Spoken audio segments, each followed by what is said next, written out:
Good afternoon and welcome back to Shotgun Saturday. If only we're not firing bullets. Obviously, this is the weekly Steelchair podcast brought to you by the weekly Armchair Sports Talk. Before we proceed with the most important part of the show, which is wrestling content, just to make you aware, just like I did last week, and I will do throughout the show as well, that this show is on audio purposes as of now. So there's a surprise for my co-host, but also this show is sponsored by Bet and obviously, if you do wish to bet, obviously, please do bet responsibly. But it's the code Weekly Armchair Sports Talk 125, which gives you an extra $125 to $100 bet. So please do that if you wish. But also, if you do gamble, of course, gamble responsibly. There's safety when it comes to gambling, of course. But of course, we are back for a review show. But before we even do that, my infamous co-host, how are you? I'm doing all right, yeah. Infamous now, yeah. I mean, I suppose we're waiting for the point where the people get sick of me, and I'm about as welcome on the screens as Baron Corbin was around the time of this show. But no, I'm doing well. We've got another retro review today. Of course, we are a few weeks out from Extreme Rules. We are 6 weeks out from the Crown Jewel special back in the progressive Saudi Arabia, as they like to say. So we are a few weeks out. Things are going on. Things are bubbling away. You could say there's a white rabbit to catch, but we don't know much more about that. More will be revealed on Raw, apparently. I'm not sure if you saw the tease. Obviously, if you scanned the QR code last night during Smackdown, which I did watch, Yep. you get a new tease for White Rabbit, and it basically says that next clue or the next step is going to be in Edmonton, Alberta, Canada. And guess where Raw is this Monday? So it's more will be revealed on that one. But while things just continue to bubble away in the modern times, we're going to look back. Now, we looked back last week at Deadly Game 1998, which was looking back for Reece and looking for me, because I'd never seen it. This time I picked a show that I believe we're both familiar with, because you picked your favourite Survivor series, and I've picked my favourite, and I'm showing my real sort of Gen Z obnoxious personality here that I've gone for something so recent. But this show was so good. On the rewatch, it was so good, if not even better than the first time, because the tension was removed. You could just enjoy the matches for what they were. And we're going to dive right in. We're going to talk about this. It's obviously going to be a long chat, but we hope Absolutely. to make it bounce and ebb and flow, and that usual weekly Steelchair banter back and forth, and Reece being bad at quizzes continues every single week here on the weekly Armchair Sports Talk channel. We'll see. But obviously, before we do go into it, because this is my show, I'm the one that hosted it, but today we're doing it differently. We spoke briefly backstage, and I said I am giving the power to Eilidh. Eilidh is going to introduce all the matches from this match card. But before we do, I'm just going to say we will be coming to my favourite match throughout the show. Eilidh's already seen the thumbnail. She's already seen the additional thumbnail that I've actually designed and I'm about to bring up. So I'm just going to show you right now what is already my favourite match on this match card.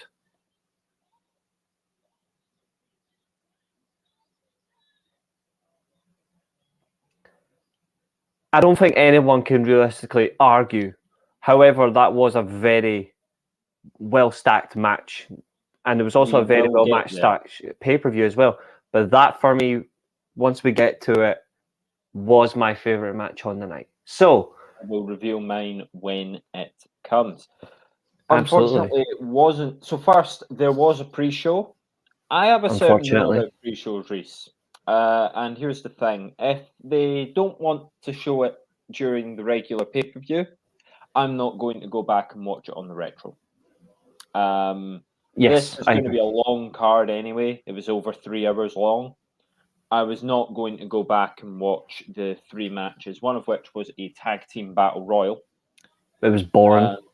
one of which was Lio Rush defending the NXT Cruiserweight Championship as it was at the time. Also, the Cruiserweight Championship had been moved from Raw to NXT. The 205 Live guys were blinding NXT, I thought. But I still didn't really care. It was Lio Rush. It was Akira Tozawa. It was... I can't remember the third one. And, so the pre-show happens. I mean, it shows how much I've taken in of that pre-show. I can't think about the tag. The tag would have been on there as well. Very true. Viking Raiders, New Day, and Era, as in Red Dragon. Of course, we would see Undisputed Era in other matches throughout the night, but that was the stuff on the pre-show, and we get that. One in particular was great. The one in particular. No, when you talk about the Undisputed Era, one match in particular was involving them was great. I thought you meant one match on the pre-show. I was like, I feel for you. I should have told you the pre-show was... No, the pre-show was boring. I didn't watch it back. I only watched the pay-per-view. I didn't watch the pre-show back. If you don't care to put it on your main card, I don't care enough to watch it. I've got the same rule with AEW buy-ins. I don't care. It's just how I am as a fan. So we're coming to match 1, which was a 15-woman tag. Of course, if you didn't know the premise for this Survivor Series, what made it different and why we keep mentioning NXT, or at least NXT of the time, AEW now, for most of the names we just said, NXT invaded the main roster. Triple H basically took over the ring with all the NXT guys and declared that it was going to be war and that we are NXT and that we'll be involved in the Survivor Series. So for the first time ever, Smackdown versus Raw versus NXT. One night only, Dream Match Central, Chaos Central. And where else to begin than a 15-woman tag match? We had Team Smackdown versus Team Raw versus Team NXT. Naturally. I suppose I should go to you first, as you would ask me the same if you were introducing the match. I want you to lead us off. Reece, what did you make of this as an opener? Personally, I thought this had a lot of good feel to it. Not very often, and I think you'll agree with me, in terms of women's matches at Survivor Series are actually booked well in terms of match cards, whether it be a tag or single. I thought this one actually had good flow. It had the right individuals involved, obviously bar one, Becky Lynch, unfortunately.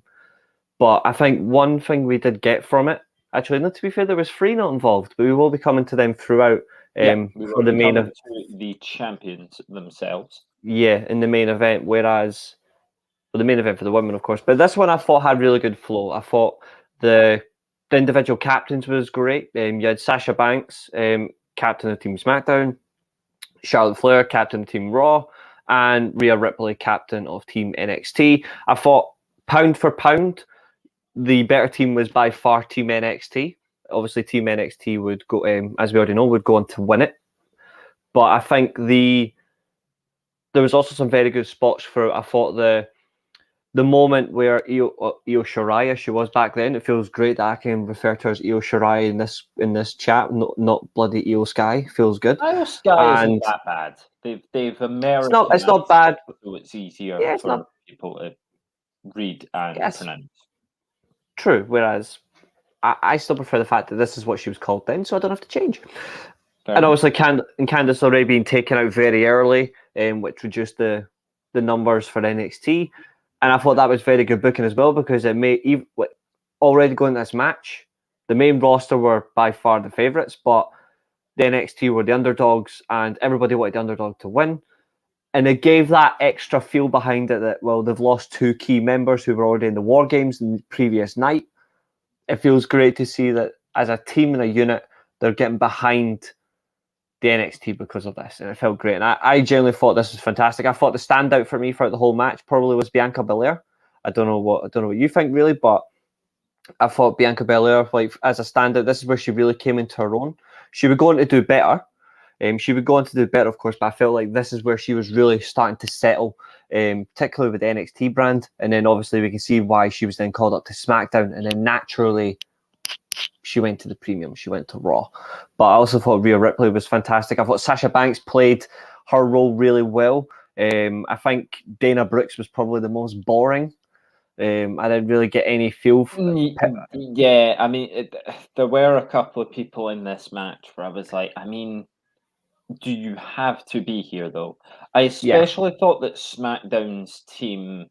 You know, sometimes you look at Survivor Series lineups, and as you know, we do predictions. We get a lot of them wrong. But we get some right.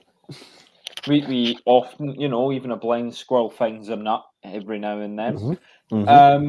I mean, so Team NXT, as you're saying, Rhea Ripley, Bianca Belair, Candice LeRae, Io Shirai, and Toni Storm.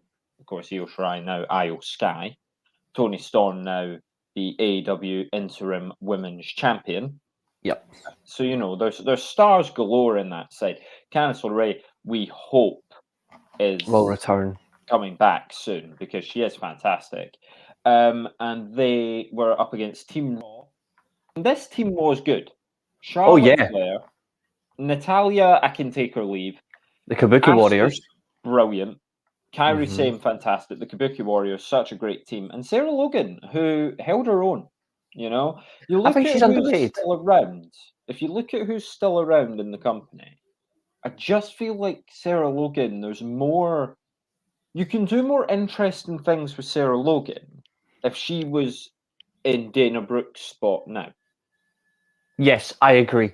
I think And in terms of play off workmanship, like the Viking Raiders and stuff as well. Like, there's more there. Dana Brooks just sort of been like wedged into things that she doesn't belong in. She's been 24/7 champion, and that's kind of the death nail. That's where it's like, oh, we don't know what to do with you.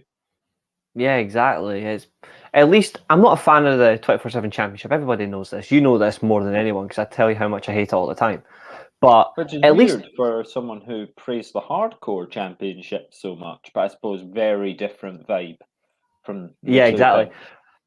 But at least the hardcore at least the 24/7 championship, like when it first came around, it was dominated by like R-Truth, who's been the champion the same amount of times as GBL was a hardcore champion, 17 times each. Like it's funny. At least she gets something behind it. Like what does Dana Brooke bring? Like the fact that she can do flips. Like she doesn't have any charisma. The word is comedy, but it's the same sort of comedy if you watched Smackdown last night and you saw the Maximum Male Models, which, yeah, just tear that down. Anyway, they were up against Team Smackdown as well. Sasha Banks, yeah. Carmella, she annoys the hoop off of me. Yeah. Because I remembered the spot when she knocked them down. And you know that both of them are down in the ring. And you've seen Carmella do it before. And she loves to scream and throw a tantrum. And she goes for the cover. And it's kick out at 2. So she crawls over to the other person who's also down. Goes for the cover. Kick out at 2. Then she goes back to the first person. Cover. 1, 2. Goes over. 1, 2. And then just screams and kicks in the ring like she's Alicia Fox. And it's like, I didn't like it when Alicia Fox did it. I don't like it when you do it either, Carmella. Yeah. On that team as well, Dana Brooke, I think we've already buried her. Lacey Evans, who she really she got things so wrong. Like, and Nikki Cross. She was the only. I know this is going to sound funny, but I think Nikki Cross was the only believable one that actually wanted to be there for SmackDown. I think Nikki Sasha Cross Banks was put over pretty well on commentary. I thought, you know, when she's going mental on the outside and she was like grabbing at the apron and she was pulling people off, weren't even involved, like they weren't legal. But Nikki was just sort of lashing out at everyone. I want her back as that character. I really do. Yeah, this Nikki ASH thing, like, it's okay, and then you see what Nikki Cross was, and you're like, this is better. Yeah, I genuinely think I genuinely think Nikki would actually do better with, and we refuse to call her by her crappy gimmick name. She would do a lot better with Piper Niven if they renamed her that. Get her back saying Doudrop was just a gimmick and I've lost all interest. I am Piper Niven. I was hoping you wouldn't say it because I was going to say, well, I hope they do drop that name soon. Yeah, if they get rid of it, she goes back to being referred to as Piper Niven. She comes out in the NXT UK attire that she wore to an extent. Obviously, now she's on the main roster, there's more finance behind her. It'll be slightly better, but it still has some originality. Nikki Cross goes back to her insanity type attire that she wore, the tight vest shirt, the combat jeans, the boots, and then they wreak havoc as a very aggressive Scottish heel tag team in that way. I would prefer that. I think they'd actually still be a very good tag team. I like the change when she took the mask off and threw it at her. I like that. It clearly sends to me that she's bored of it. I mean, it should be ASV, almost a villain, like almost a super villain pretty much. But I would rather she goes back to Nikki Cross the way it is, and then we see it, because if anything, I missed that look. I missed what she done with Alexa Bliss in the same manner. Frankly, when she turned on Bliss, she should have went back to that insanity look rather than being a supervillain. Because a superhero. You can't be a superhero if you turn on your best mate. That's not what superheroes are about. And I thought she was amazingly put over by commentary. I thought Michael Cole that night really. I think that was one. Like, we've spoken about his great nights of commentary. SummerSlam was definitely one of them. We've spoken about that. That also was one of his best nights. Survivor Series 29. Yeah, I have a theory about that as the night goes on. I get the feeling Vince McMahon wasn't particularly involved in this show. Yeah. And I get the feeling this was almost Triple H's training wheels for, okay, main roster, you're going to book a pay-per-view. See what you do. You know, bring your NXT folk along. This way, it was without the call-ups, like those random call-ups we had for Ciampa, Gargano, Ricochet, and Aleister Black that just happened. Instead, it was like, okay, Survivor Series, this makes sense. We have like invading forces. NXT UK got involved as well. Yeah. That all made sense. Anyway, we should probably run through the order of some eliminations at least here. Yes. Yeah, it takes a little bit for the eliminations to start. And those first eliminations are, as you say, the injuries. Yeah. After those injuries, which sort of muddy the water, you can see SmackDown and Raw waving goodbye. Don't want to put a hole in the logic here, but they should still be fighting each other.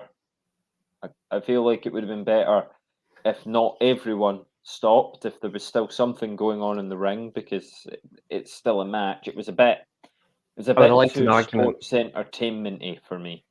I would have liked an argument between the Raw and SmackDown teams in, like, whilst Ripley, Belair, and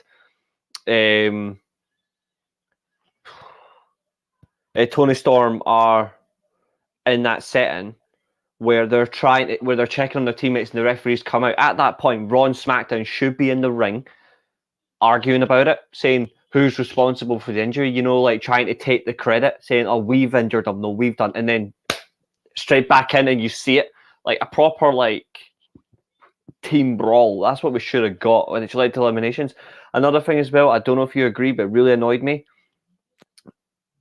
Natalya is fairly good in the ring. She's fairly good in the ring. But the one thing that annoys me in this match, same place, same spot, same bloody move, that rotating clothesline, Natty by nature, Natty by go to hell. I really don't like the fact that she done it twice. And it was the same thing. She delayed herself by 4 or 5 seconds. She could have hit it at the right moment, but instead she delayed it. Clear botch. And she does it twice in the ring. Like, that's something that she doesn't even get pulled up on. Yeah, but I see a lot of those from Natalya. I see a lot of moments where she's done things that it's like, you could time that better. Or yeah, she's supposed to be a veteran. Something else. She's supposed, for the amount of experience she has in the ring, and I'm not taking away, she can do this 1,000 million, a billion times better than I ever could. Mm-hmm. But for the level that she's on, for the experience that she has, and then I think this came up in a show recently as well, her attitude on social media, but also just her attitude in general. She strikes me as someone who thinks she is far better than she actually is. And she strikes me as someone, she will go in the Hall of Fame, but she will go into the Hall of Fame off tenure and name.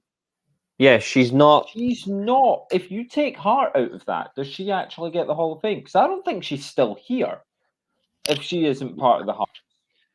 I'm going to go one further. And this might actually, I might get slaughtered by this by anyone who's we're taking an Italia shovels fan. to a few people today because we've taken a shovel to Dana Brooke. So let's keep going. Even if she had the name Neidhart, and and people were genuinely serious about her work, she would never have gone to the main roster. I'll actually go one further.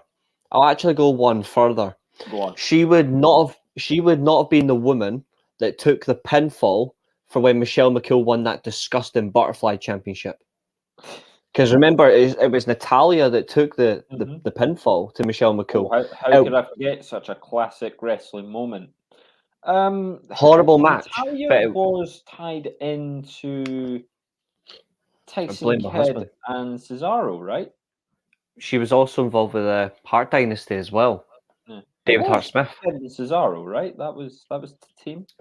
Yeah, the two teams. Yeah, she was involved in both.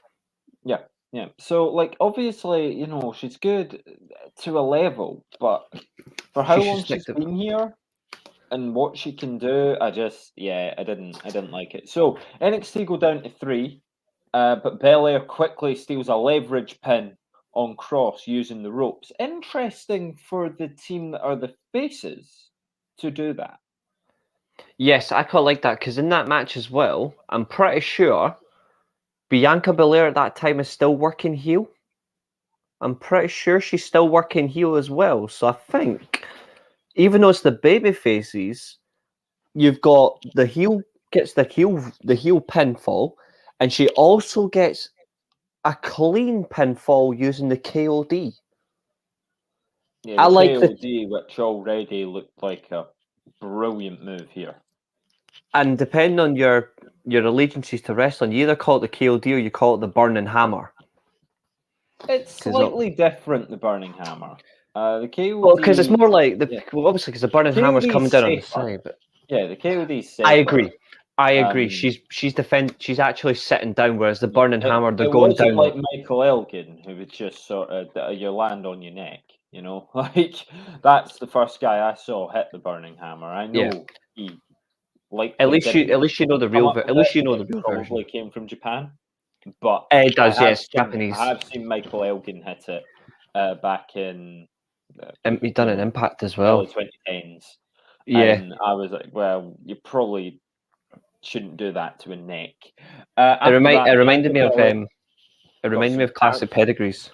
Oh, I was just saying that it reminded me of Triple H's classic pedigrees on like Rob Van. Until it was less flat. It was just sort of straight down. Aye, killer. Yeah, it was. But no, please continue. No, just running through some eliminations here. Belair then gets the pin on Logan, as you just said. So Belair gets the dirty pin and then gets the clean pin. Yep. I think the thinking behind that was Belair's a heel, but NXT are the crowd's faces. And we'll go on to hear this throughout the night. We'll hear things. Some chants I didn't want to hear. I'm sure you know what chants I'm talking about. We then had the Mela screaming spot because I absolutely hate it. And then Charlotte got the pin on Carmella. Thankfully. Kairi Sane came in. Toni Storm came in. Talk about a nice match right there. Sasha then pins Sane. There was a lot of booing because Sasha did this with a knee. Yeah. And the fans clearly thought more of Kairi Sane. But also, was this not when there was a pin going on and Sasha comes in and runs against the ropes before breaking it up? Yeah, Toni Storm's got the cover. Which I found very bizarre. I mean, if you're supposed to be one of the top, well, in this case, the top lady, or one of the top women in the division, especially in the Smackdown brand, even though you're not the division's champion, obviously that's Bayley, which we'll come to very soon. If you if your opponent is going to reduce the other team, let it go. NXT are still down to 3. Yeah. Raw's going to go down to 2. Let it go. Yeah, I was conflicted because on the one hand it looked like just let it go, but she ran against the ropes, which is like, okay, if you intend on breaking up the pin, break up the pin right away. Yeah. If you don't intend on breaking up the pin, run against the ropes, taunt, stand there cockily, go to the corner. Don't run against the ropes because you need momentum. You're coming from the corner. If you need Go for the momentum to meteora. hit a running knee, just do the running knee. Yeah, I know. I agree. I thought this show in particular and recent events in WWE have exposed the fact that Sasha Banks isn't as good as we think she is. Compared to where she is, and again, this is like the Natalya thing, but different. She's one of the 4 horsewomen. But I've said before, the 4 horsewomen are pushed because they're the 4 horsewomen. They're not necessarily all the 4 best workers. Now, Charlotte's had her moments. Becky's a phenomenal character. Bailey is turning the screw right now. She's really by far the best out of the 4. Really well on this show. I disagree, but I've always liked Becky. So I like Becky. I won't dispute that. I like Becky, but if you look at gimmick, Sasha. I liked Sasha when she was on Raw, and then obviously Charlotte killed her because every time she would fight Charlotte on pay-per-view, to keep a Charlotte pay-per-view streak alive, they would have to have Sasha win the belt on Raw and hand it back on pay-per-view. Yeah, true. Silly. I just thought the way that at that time Bailey was finally, obviously she takes the belt off Charlotte, funnily enough, and Charlotte goes back to Raw. But the work of Bailey, like when she takes the title, like the change of the gimmick, complete U-turn, complete 360. Yeah. That's why I've always liked Bailey. She was such a colourful babyface. She was over with the crowd, and then she realised at the time, obviously, she pretty much got in her own backyard. She got squashed at Extreme Rules by Alexa Bliss. Right decision. She refused to get extreme. It was one of the stupidest feuds ever for a babyface. Fair enough, exactly. A babyface who's honourable and like I don't want to do it, but this was like Bailey was afraid to do it. Yeah, she should have. Kind of like, are you not getting sort of shudders of deja vu when you look at how they're booking Liv Morgan right now? Yeah, I'm getting the exact same. She can't get extreme. Thankfully, she did get extreme last night, rather than looking at a chair or a table or candlestick and sort of cowering away from it. So that was good. I know, I like that. I like the talent in this match exposed the fact that Sasha Banks isn't as missed as she wishes she was. Because if you look at who's in this match, also you've got Asuka and Kairi Sane, you've got Charlotte, you've got all 5 of the NXT women as well. And then later on in the night, you have Baszler, Bailey, and Lynch. Yes. Now, of course, I don't necessarily like Shayna Baszler, but I think they just need to rehabilitate her. I love Baszler, you know that. Yeah, there is someone in there who could do something. Yeah. But I just feel like Sasha must think she's one of the top 3 women in this match, and she really isn't. Once Sasha pins Sane, Dana Brooke goes out. Yes. She was next out, so, thanks for coming, Dana. Asuka then hits the mist on Charlotte, so this was building to, obviously, those 2 feuding. Which was great. Asuka then walked out, which suddenly put Raw down to 1. SmackDown had gone down to 2, so obviously Mela's been pinned, and Dana Brooke's been pinned, and Cross has been pinned. Yep. So the NXT 3 down to, well, they're still holding out. Lacey Evans is then rolled up. But then Sasha Banks and my notes say Asuka. No, not Asuka. Natalya. I was like, my notes don't have this name in there. Sasha Banks and Natalya then do this sort of double team submission spot where the sharpshooter's on and the bank statement's on. It said sharpshooter, but I didn't write who put it in. So that was Yeah, helpful. yeah. Natalia plants a sharpshooter on Tony Storm, which I thought was a really good move anyway. Obviously, Survivor Series, the sharpshooter, frankly, that two is in sync. Like it's like the one show where you know the sharpshooter. Early. Yeah, you just know like when there's one move for a pay-per-view that actually has such great impact and such great meaning. It's the sharpshooter. And then obviously to add to it, you've got Sasha Banks' bank statement, like the crossface, like brilliant hold. I thought one thing you could have done maybe you could have had, I know for maybe better effect, you could have had maybe Ripley or Belair try to get in, and then maybe see how see how they respond. Will Natalia force to break her sharpshooter, or will Sasha Banks let go and then go and try to preserve it so that ensures elimination? But instead, we know we just get shock look on Ripley and Belair's face instead whilst she taps out.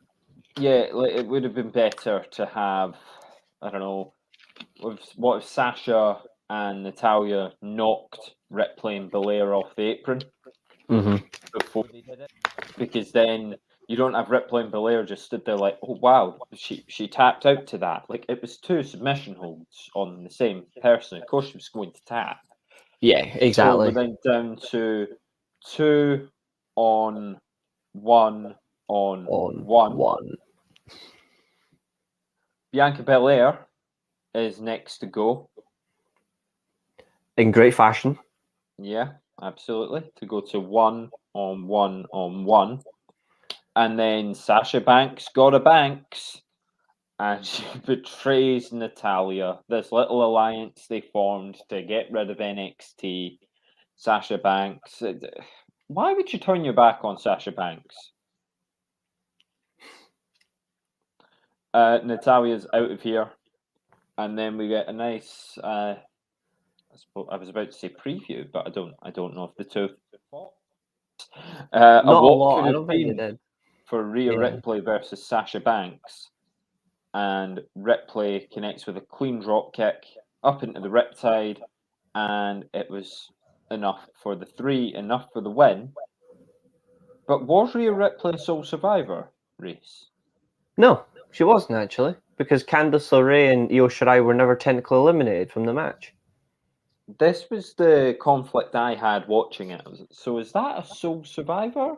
And I watched it with Greg, and viewers will know Greg as the guy that discusses that team in Manchester on. Oh yeah, I had to wait for the shade. I had to wait for the shade jump. There's no shade here. There's no shade here. But yeah, he was telling me, that's not a sole survivor because LeRae and Shirai back. But commentary don't say Rhea Ripley's the sole survivor. At least I don't hear it. And sometimes the little graphic comes up to say sole survivor. But technically, Shirai and LeRae were never eliminated. That's true. And it was weird to have it sort of... The crowd's favourites were winning, but they also got a rather heelish win. Kinda. Yeah, exactly. That's not how it should have been. Exactly. I mean, the difference is obviously in the match, you had 2 heels and you had 3 baby faces. You had Ripley, Tony Storm, and Candice LeRae are working babyface. And obviously, Io Shirai and Bianca Belair are the heels. Now, I would have had Io Shirai be taken. I would have just had one of them come out. Personally, I think if you're going to go over against Banks, it should have just been Candice LeRae, in my opinion. You cannot have the 2 come out because that'll really split the opinion. If you have the heel come out, then it gives the opportunity, even though it was not wanted. You could have had Sasha Banks turn babyface early, and Rhea Ripley could have turned heel early. Obviously, Rhea Ripley would eventually turn heel after the following WrestleMania. But then if you brought Candice LeRae out, it means the babyface is still helping her babyface teammate go over the heel. and the babyfaces win in that manner. But instead, they brought heel and babyface out, and Io Shirai does that springboard as well, which then benefits the Sasha Banks, goes down. Then the Riptide. In my opinion, I have to say that was very poor booking. They should have either one comes out or none. They should have just left it to SmackDown's heel versus NXT's babyface, and then we'll see who goes over stronger. Yeah, because the crowd booed, or at very least, the network may have edited the crowd to boo. But based on what happens later on in the show, I don't think the crowd was tampered with much at all. But there's booing. NXT are the faces tonight, so hearing booing, obviously it's a heel finish. So a little confused, but overall a fun match, a chaotic match. I mean, it's taken us half an hour to talk about it. So I promise that the next matches up until the 15-man, which hopefully we can do a lot faster, and there will be matches that we just sort of glaze over. Yeah. But we're not going to glaze over this particular donut because this, as you already said, was your match of the night. But before that, Cole, as in Michael Cole, explains the War Games match like everyone's watching was a child. Yeah. He goes, to cage. Talking to us like we didn't know anything. Then we see the Kevin Owens pop, which is one of the greatest pops I've ever seen. Yeah. Probably not one of the loudest, but based on the building, one of the greatest reactions. KO can't be trusted, says Seth Rollins. Obviously, he shouldn't throw that boulder at that greenhouse because KO reminds him of his history and that Seth doesn't have clean hands either when it comes to betrayal. Then we come to the man who is very over, Nakamura, to enter. I mean, you hear that pop again. That's just for people lifting guitars. Like the fact that they have come so close to ruining this man on multiple occasions. And you see how good he is here. Reece, take it away. It was your match of the night. Nakamura versus AJ Styles versus Roderick Strong. Absolutely. I thought this match had everything. This match had drama. It had back and forth. It had amazing counters.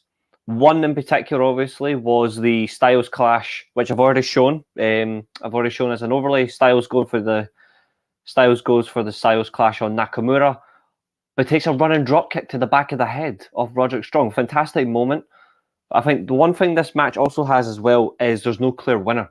In the sense that when you go into the match, there's no clear winner who is going to win, because these are the top mid-card champions. Like obviously it's mid in that sense. Like Nakamura is the IC champion, Styles is the United States champion, and obviously Roderick Strong is holding the North American Championship, and he's done a very good job as that champion. Going into this one, my early prediction was the winner. I personally would have given it to Nakamura. I think purely for title and prestige and what it represents, I would have given it to Nakamura. But for me, it did not matter who won this one. I knew going into this one, this was going to be the perfect match. They're all similar build. They all work a similar style. They have the technical build behind them, but they are very aggressive. Obviously, Nakamura with a strong style is more or less just a more aggressive technical style. But it was just the fact that this match went everywhere. Like I thought another spot I liked was the overhead German suplex that Nakamura loves to do. The way he done it as well. Planted Styles. Styles looked that. He looked dead. That suplex. I absolutely love that suplex. I mean, I love when Nakamura strings his opponent up in the ropes as well. Yeah. Up against the rope, his back slides and sort of he ends up outside and his opponent's down in the ring. Really good. Say, this match went everywhere. I have to give an honourable mention to Simpler Times, Better Times on commentary, and a certain man with a certain lovely voice. As Nigel McGuinness's voice is heard once more. He is the best wrestling commentator I have ever heard. And having him on the mic on this night made it even better. But as you say, this match went absolutely everywhere. So no, do continue to show your praise for this match. The one thing I liked as well is in this match, when Nakamura hit the suplex, he learnt his lesson. Because if you remember, Nakamura famously done this one and nearly got the golden shovel. You mentioned killed. Nakamura had a phenomenal Smackdown main event against Cena a year and a half before. Mm-hmm. And he done it. He got his timing wrong and he dropped the golden shovel on his head. And at that point, was quite scary, to be fair. Nakamura won the match clean. Brilliant that he won the match clean. He then goes to SummerSlam and he gets buried. His punishment, he got buried at SummerSlam because of the fact he dropped Cena on his head. It was ill-intentional. Was it Cena really to do with that? Yeah. It was the exact reason. I thought it was just because they were on the ginger train. It's just because Cena's a prick. Cena could have just taken it. Like, he's like, well, I've done it to people before. I'm not perfect. I've dropped people. I've dropped legends. I've also ill-timed my bumps. But instead, no, I'm going to be a prick. And the guy who is... I just find it tricky to picture John Cena being like that. I don't know. I would put more on that decision behind Vince McMahon. And I don't know. Obviously, it wasn't there. I would wouldn't put have more made the on call that with him behind Vince McMahon, knowing, because obviously they wanted that big expansion into India. I mean, the Great Khali had come back to make a cameo. Yep. You know, they were really trying. I think they genuinely thought if he beats Nakamura, the crowd might finally take this seriously. Of course, we weren't taking it seriously. That's why they panicked. That's why they put the belt on AJ Styles in Manchester. A question that you have got wrong before. True. Just continuing the running theme. I don't forget. I keep receipts, Reece. But that is one of many plans that they changed because of incidents. Baron Corbin backstage arguing with a doctor about concussions. Yeah, I know about that one. So anyway, back to happier thoughts and things to do with with Nakamura's excellence rather than John Cena's. But he learned his lesson. Petulance. Yeah. He learned his lesson. And it shows the way he delivered the suplex, because he still had him in the perfect grip and landed him, but he also takes his body back further with him for a much better landing, and that coupled by Styles selling it like an absolute champ. I like the way that. So one of the best triple threats that I've ever seen, if you remember it, was Pete Dunne versus Adam Cole versus Ricochet. Mm-hmm. If you remember that match, I think it was North American title. Cole was champion. Yeah, I think it was North American title. And what was great about it was that all three guys were doing their offense, but it wasn't like this main roster triple threat action where two guys will fight and one will be on the outside. And obviously, that would be a slight to the main roster recently. Of course, we've seen two recent triple threats as a result of the championship tournament style thing. Where AJ Styles, The Miz, and Ali had a triple threat in that sort of way. Yeah. And Ciampa had the other one with two people that names escape me at the moment. But there were two of them on the same night, and they were done in that sort of way where the moves were applied, but they were also hitting the third person. And that's what happened here. You know, the exploder suplex onto Styles. And of course, the finish. Obviously, there was the electric chair drop kick as well. Nakamura hitting strong with it while Styles had him up in the electric chair. It looked like AJ Styles was thinking muscle buster at that point. I think he was. The way that he picked him up. And then he strong manages to get himself up, goes, he's sort of in heart attack position almost. But it's an electric chair drop kick instead. Nakamura was on the top rope. And then that finish that we have on the thumbnail. Exactly. And if anyone hasn't seen it, I will just bring it up one more time for your viewing pleasure. Because obviously, I love this one, so I'm just waiting for it because I've been sitting comfortably in full screen. So here we go. Come on. Be my friend. Be my friend. Come on. It would help if my mouse didn't hate me. But it does hate me today. This is really annoying. There we go. It certainly does hate me, ladies and gentlemen. Here we go. Here we go. We're live, pal. Just waiting for it. There it is. As I've said, Styles goes for the Styles Clash on the IC champion. But the US champion takes the most beautiful of single leg drop kicks to the back of the head. And I think, based on this, what they're doing is already giving you a prelude to what happens very shortly. I think Strong is playing a prelude to the last shot. I think it's absolutely brilliant. And I think it's prelude. And I think that is exactly what I like about it. And as you can see, because I didn't like the fact that the attires were so bright, I've actually made the red, the blue, and the black. I've actually made them darker because obviously darker on. I personally believe darker attires are better than brighter. I've always preferred that, so I made them slightly darker because it looks better in contrast. I'm not much of a fan of. Tommaso Ciampa at the moment in luminous green and pink. It looks crap. Looks a little odd. I'd rather see him in black and gold. As a former NXT or combat colors like green and muddy brown, something like that, which is classic stuff. Something a bit more sort of, as you say, darker colors. They look better. They look grittier. Whereas we saw. Yeah, they do. Unless you're the New Day, if you wear bright colors, you're getting a bit sort of Saturday morning cartoon level. Yeah, I 100% agree with you. I'm going to say this now, right? There are some great matches on the show, but I'm giving this match a solid 4 stars.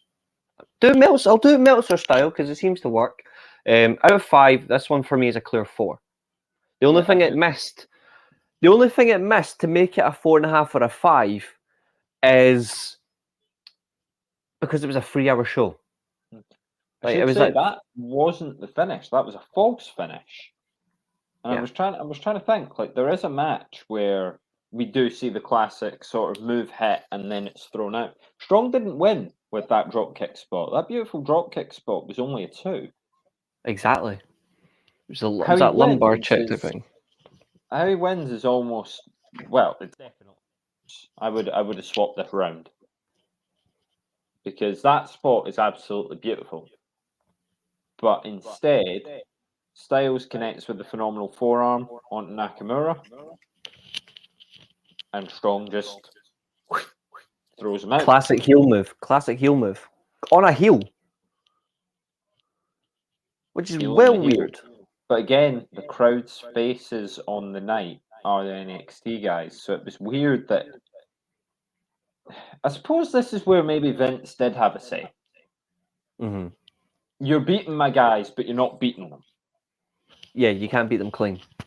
Yeah, you're sort of... There's always going to be little shenanigans and little things that help, or mostly. But yeah, absolutely brilliant match. I completely agree, but not my match of the night. We will get to it. I look forward to hearing your match of the night. I look forward to it. There's so many great matches. Because there's so many great matches. This is the thing. I've picked a good show. My favourite Survivor Series. It's not my favourite for a reason. I'm one of these people. I do like work rate. I think AEW go a bit far with it, but I think when the moment's right and when you know what you're doing and you have professionals in there, these matches were fantastic. It was a great card. I was hooked to the screen, even though I knew all the results going in. We see Daniel Bryan warming up backstage. We know who he's going to fight. And Miz warns Bryan about the Fiend. Then we come to my match of the night. So your favourite then was Dunne versus Cole. Pete Dunne versus Adam Cole. These two are fantastic. This was my second favourite of the night. Yeah, it was. Thing is, it's probably a reverse from me to you, because the strong styles and Nax is probably my second favourite. Yeah.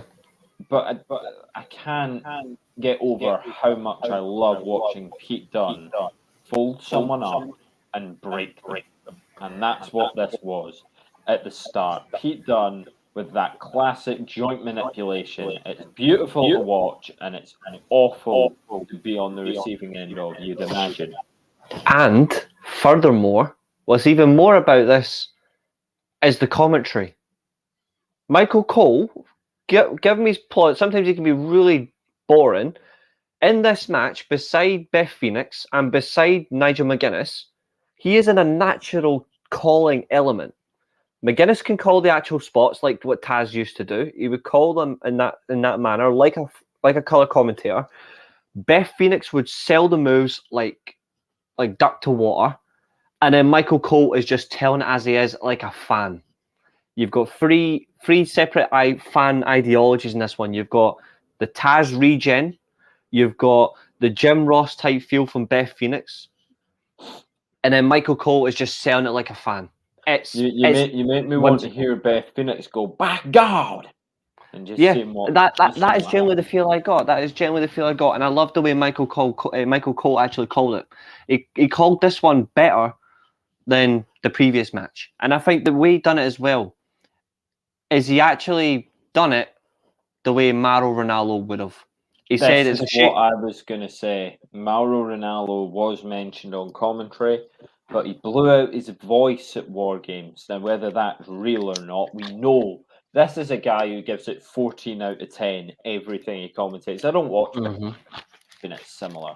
But the NXT commentary with Mauro Ranallo, and if you remember the Kevin Owens pop as well, Kevin Owens comes out and Mauro Ranallo's going, "Holy bleep!" Because he can't swear, but he's still just absolutely losing it. And you add that to the little Mauroisms, malfunction at the junction, one of my favourite things I've ever heard a commentator say. Yeah. And he's just got such a delivery about him. And I thought Michael Cole was great. And Michael Cole, when you think about how he called this match, it's like how he gets to commentate now. And I wonder why that would be. I wonder what is the common denominator there between Survivor Series 2019, a show that Triple H had a lot of say in, and nowadays WWE, where Triple H is in charge. What could be the reason that Michael Cole was better tonight than he was in all of 2020 and all of 2021 and up to 4 months ago, up to Vince leaving in 2022, and from there it was like someone had flicked a switch in Michael Cole, and all of a sudden he could talk, and Corey Graves could be a little meaner and a little more sort of bickery with him, kind of like King and JR, as you say. Yeah. So this was Triple H getting his moment. It's like, if you're going to lead this one day, I need to see how you do a pay-per-view. That's what I think happened. And we'll only know it was perfect when we know. But this match, wow. Okay, so Pete Dunne starts, folds Adam Cole up. You get the stomps on the elbow. You then they spilt to the outside, and Adam Cole finds his elbow sort of propped up on the steps, and Pete Dunne just brutally stamps into it again. At the ring, Cole takes advantage, cheap shot, goes for the stomps, sort of like Randy Orton, but a bit more sort of just a bit quicker, a bit more of a tempo. Maybe I'm more of a, because obviously it's something that's part of his arsenal. Maybe more related to Bryan Danielson. Oh yeah, actually. Because that is speed but relentless, whereas Orton's relentless but slow and precise, whereas Danielson just wants to take your head off. Yeah, absolutely. We see an X-Plex by Dunne. I love that. He can't get the cover because he's selling. Classic psychology. You know, you're not just scrambling over and all of a sudden you're okay. And I should say, Strong, Nax, and Styles had this as well. Whenever any of them would fight to the top rope, they were selling what had happened, and you don't see it much these days. It's a shame that we're pointing out, you know, selling is a good thing, and selling is something to get special praise for. But yeah, Pete Dunne and Adam Cole, they sell the wounds, especially sells the wounds of the War Games. Obviously, he's got his ribs taped up, because the night before was obviously War Games, where he was given the air raid crash from Ciampa off the top of the War Games cage through 2 tables. And Not obviously 2 Pete tables Dunne is stacked selling, up, and but Pete Dunne is yes. also selling injury as well. Pete Dunne selling that leg from the same match. From the same match? No. I mean, he was in. Yeah, he was. He was. Yeah, It he was. Ciampa, Yeah, Dunne, it was Owens, Kevin Owens. and It wasn't Ricochet. I had it. Is it Riddle? No. No, it wasn't Riddle. I can't remember who it was. Riddle joined afterwards. Priest? No, it wasn't Priest. No, definitely wasn't. Just double check just now. Yeah, you'll find it before I do. Yeah, you know how fast I am typing. Yeah, we know, of course, that Pete Dunne's leg. It was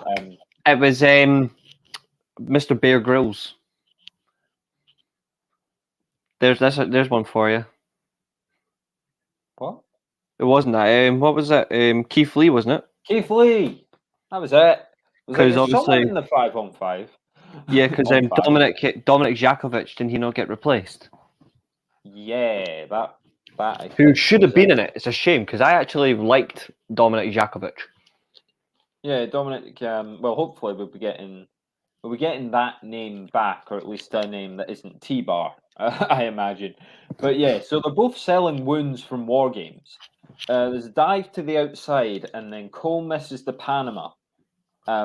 It's weird when he misses the Panama because it's like to hit the Panama Sunrise, you have to jump off the top rope and not do anything. Yeah. So I call it the flying nothing, which is what Cole ends up hitting because Dunne obviously an armbar, which is transitioned into the bitter end for a 2 count. You so rarely see the bitter end not get the job done, even though last night was another example of that. The moonsault super kick, I'd seen the spot before with Adam Cole doing that to Ricochet, and he probably done it before as well, but in that triple threat, but certainly Ricochet, and he hits it on Pete Dunne here. The moonsault into the super kick. Pete Dunne kicks out. Adam Cole pauses. They take a breather. The crowd are losing it. Panama Sunrise is then hit on the apron, which is wonderful. And then Adam Cole, as you say, I mean, I didn't think about the foreshadowing, I really didn't think about it. But Adam Cole with that last shot for the 3 count, and he retains the NXT Championship. I'm convinced at this point Pete Dunne could have a good match with anyone. Yeah. When you look back at who he's fought and you look at what he's doing on the main roster, I mean, last night I didn't like the outcome, but I thought the match was good. And I think Pete Dunne is, again, he's like in that ZSJ mold where you want him to go up against anyone because you want to see what he can do. And with the joint manipulation and the brutal offense and that sort of just hard stomps and hard strikes. It's a shame because he'd fit very well into the Blackpool Combat Club. Yeah, there's just one other problem from this time as well, like from 2019 where Dunne's going up against Cole. Cole is an amazing. He's an amazing NXT champion. And he had wins over Bryan and Rollins going into the show. He did, and that gave him momentum, whereas Dunne wasn't in the best of stints as well. He was struggling, but then he had an amazing match, and rightfully so. This match, realistically, propelled Adam Cole to the longest reigning NXT champion, as we know. But Pete Dunne got shafted as well. He didn't at any point after this get another title match. He should have been at least an NXT champion. Until NXT TakeOver Vengeance Day. Was it a TakeOver or just NXT Vengeance Day? I think it was TakeOver. Vengeance Day. NXT Just Vengeance Day, Vengeance Day last year. Would it be? Yeah, and it was really... Was there a crowd? 2021. There was a small crowd. But it's a shame. But there should have been champion. Won the NXT title in the pandemic, defeated Kyle O'Reilly, defeated Kyle O'Reilly again, defeated Pete Dunne, lost to Karrion Kross. Yeah, and as much as I like Karrion Kross, they got it wrong. Kross should have taken the title off Pete Dunne. because he's working heel. So it should have been Pete Dunne, the babyface, taking the title of Balor, not Balor, the heel, losing to another heel. Yeah, after they were bowing Finn as a sort of tweener though, which you don't And see it- that often these days. Done like proper tweener. I mean, to be honest, Seth Rollins is probably The one best of the at best it. examples of it. I mean, AJ's gone like full babyface now. When you endorse Logan Paul, you've gone full babyface. For now.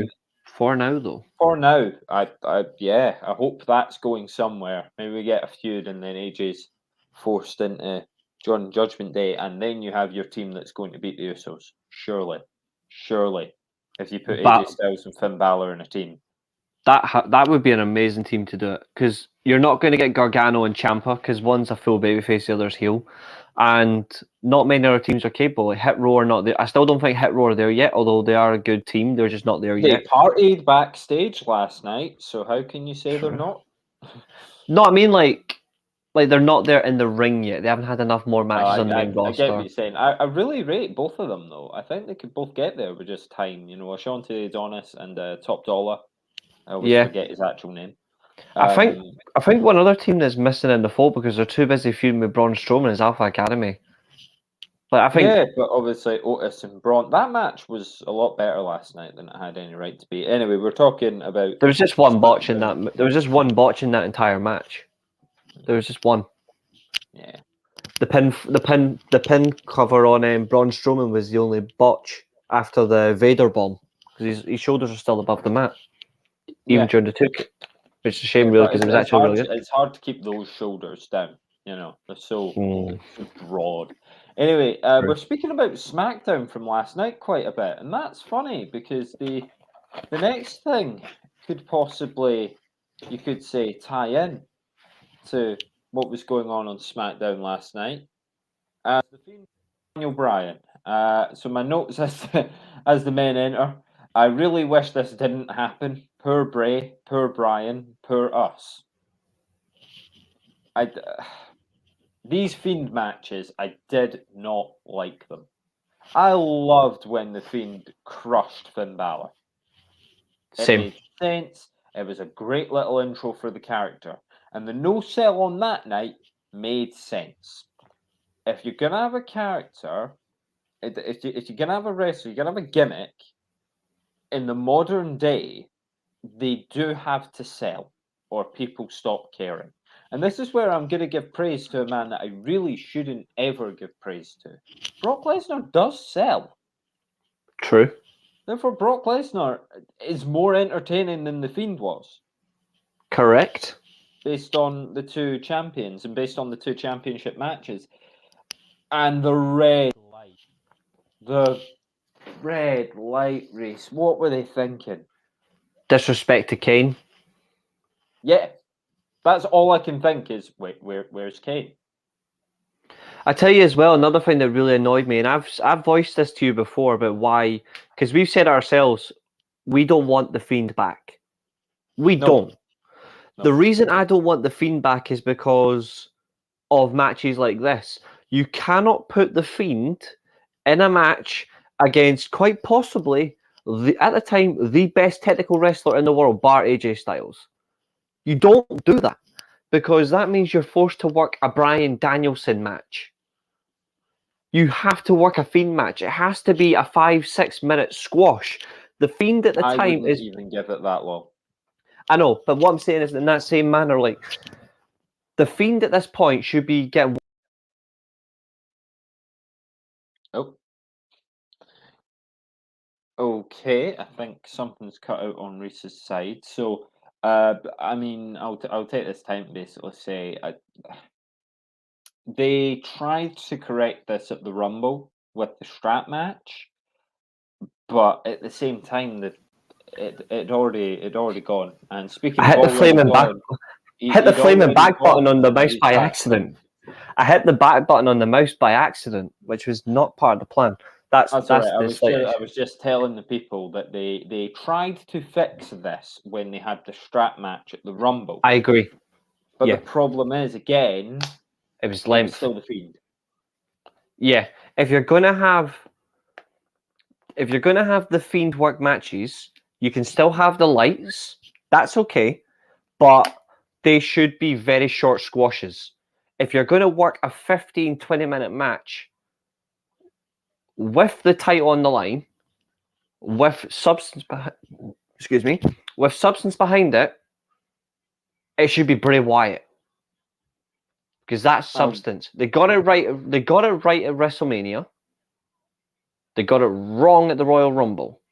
They got it wrong at the following Payback. It should have been Bray Wyatt versus Braun Strowman versus eventual Roman Reigns champion. It should never have been Fiend in that way. Losing at SummerSlam was...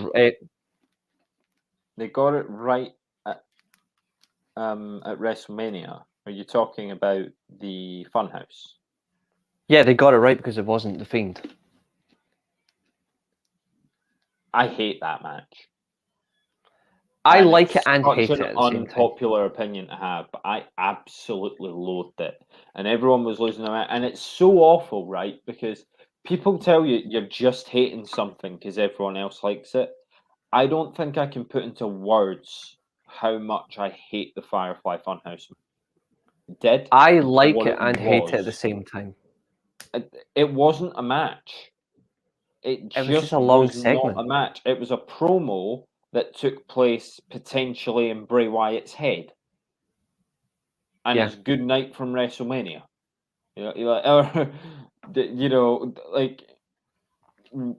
What was that? It also like they got it right from a psychological perspective. That's why I think they got it right. They just got it wrong from a working sense. They got it wrong for the work. And also it was way too long. But that's the reflection. I think it was just once again Vince popping Vince. And But anyway, the Fiend, call it a failed experiment, and hopefully the White Rabbit is Bray Wyatt. On his own. Without the Fiend. Or, if he's part of the stable, did you last night, 9:23? Yes. Did you hear Karrion Kross? I did, yeah. I think that may have been more than just taunting Drew. I think there's more to it, yeah. This was what, this is what you wanted, and you fell for it. We fooled you. Now, the we could be Kross and Scarlett. Which is still strong. But at 9:23, to just cryptically shout that, let it go, let it go, let it go, Drew, let it go. Sort of like let me in. Mm-hmm. Could it be Bray Wyatt letting go of the Fiend? That's something we're going to find. Strange cryptic theories and things going on SmackDown. If you don't know how this match goes, Brian hits the knee. Fiend repetitively. Kicks out at 2. Brian hits the knee. Fiend kicks out at 2. Brian hits the knee. Goes for the knee. Claw. Down. Done. Win. And pulls his hair out. Oh, pulls his hair out, of course. Naturally. But could the Fiend have worked if the Fiend was literally just a look? And if Bray Wyatt still fought like Bray Wyatt? No. Because you look at his moveset, everything changed. The Sister Abigail doesn't become a finisher anymore. His moveset changed. But if it didn't, what if literally the Fiend was just a reskin, and the only thing you add is that he can do the mandible claw now? Then it could work. Yeah. I didn't get it. I didn't get why. I understand the squash when you fight Finn Balor, because you've got to get this Fiend thing over, and if you mess it up, no one's taking it seriously. It's going to be like Disney's version of the Joker. Kind of is what people will see it as, Yeah. Not this I agree. character, but this sort of parody of it.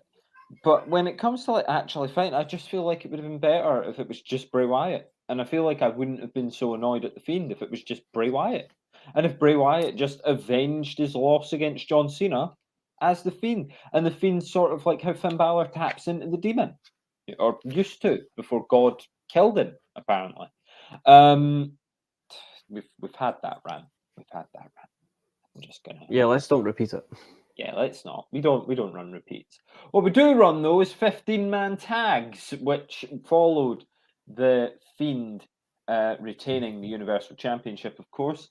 This was a match. A lot went on. So we'll quickly run through the teams, and then rather than go spot by spot, elimination by elimination, because there's still 2 matches after this. We're just going to talk about the main beats, who impressed us, who maybe didn't, and things like that. So, Team Smackdown, who had already been on the screen at some point that night, you had then Shorty G. Props for the booking committee there. Fantastic. King Corbin, who I don't think was king yet. No, he was. No, he was, yeah.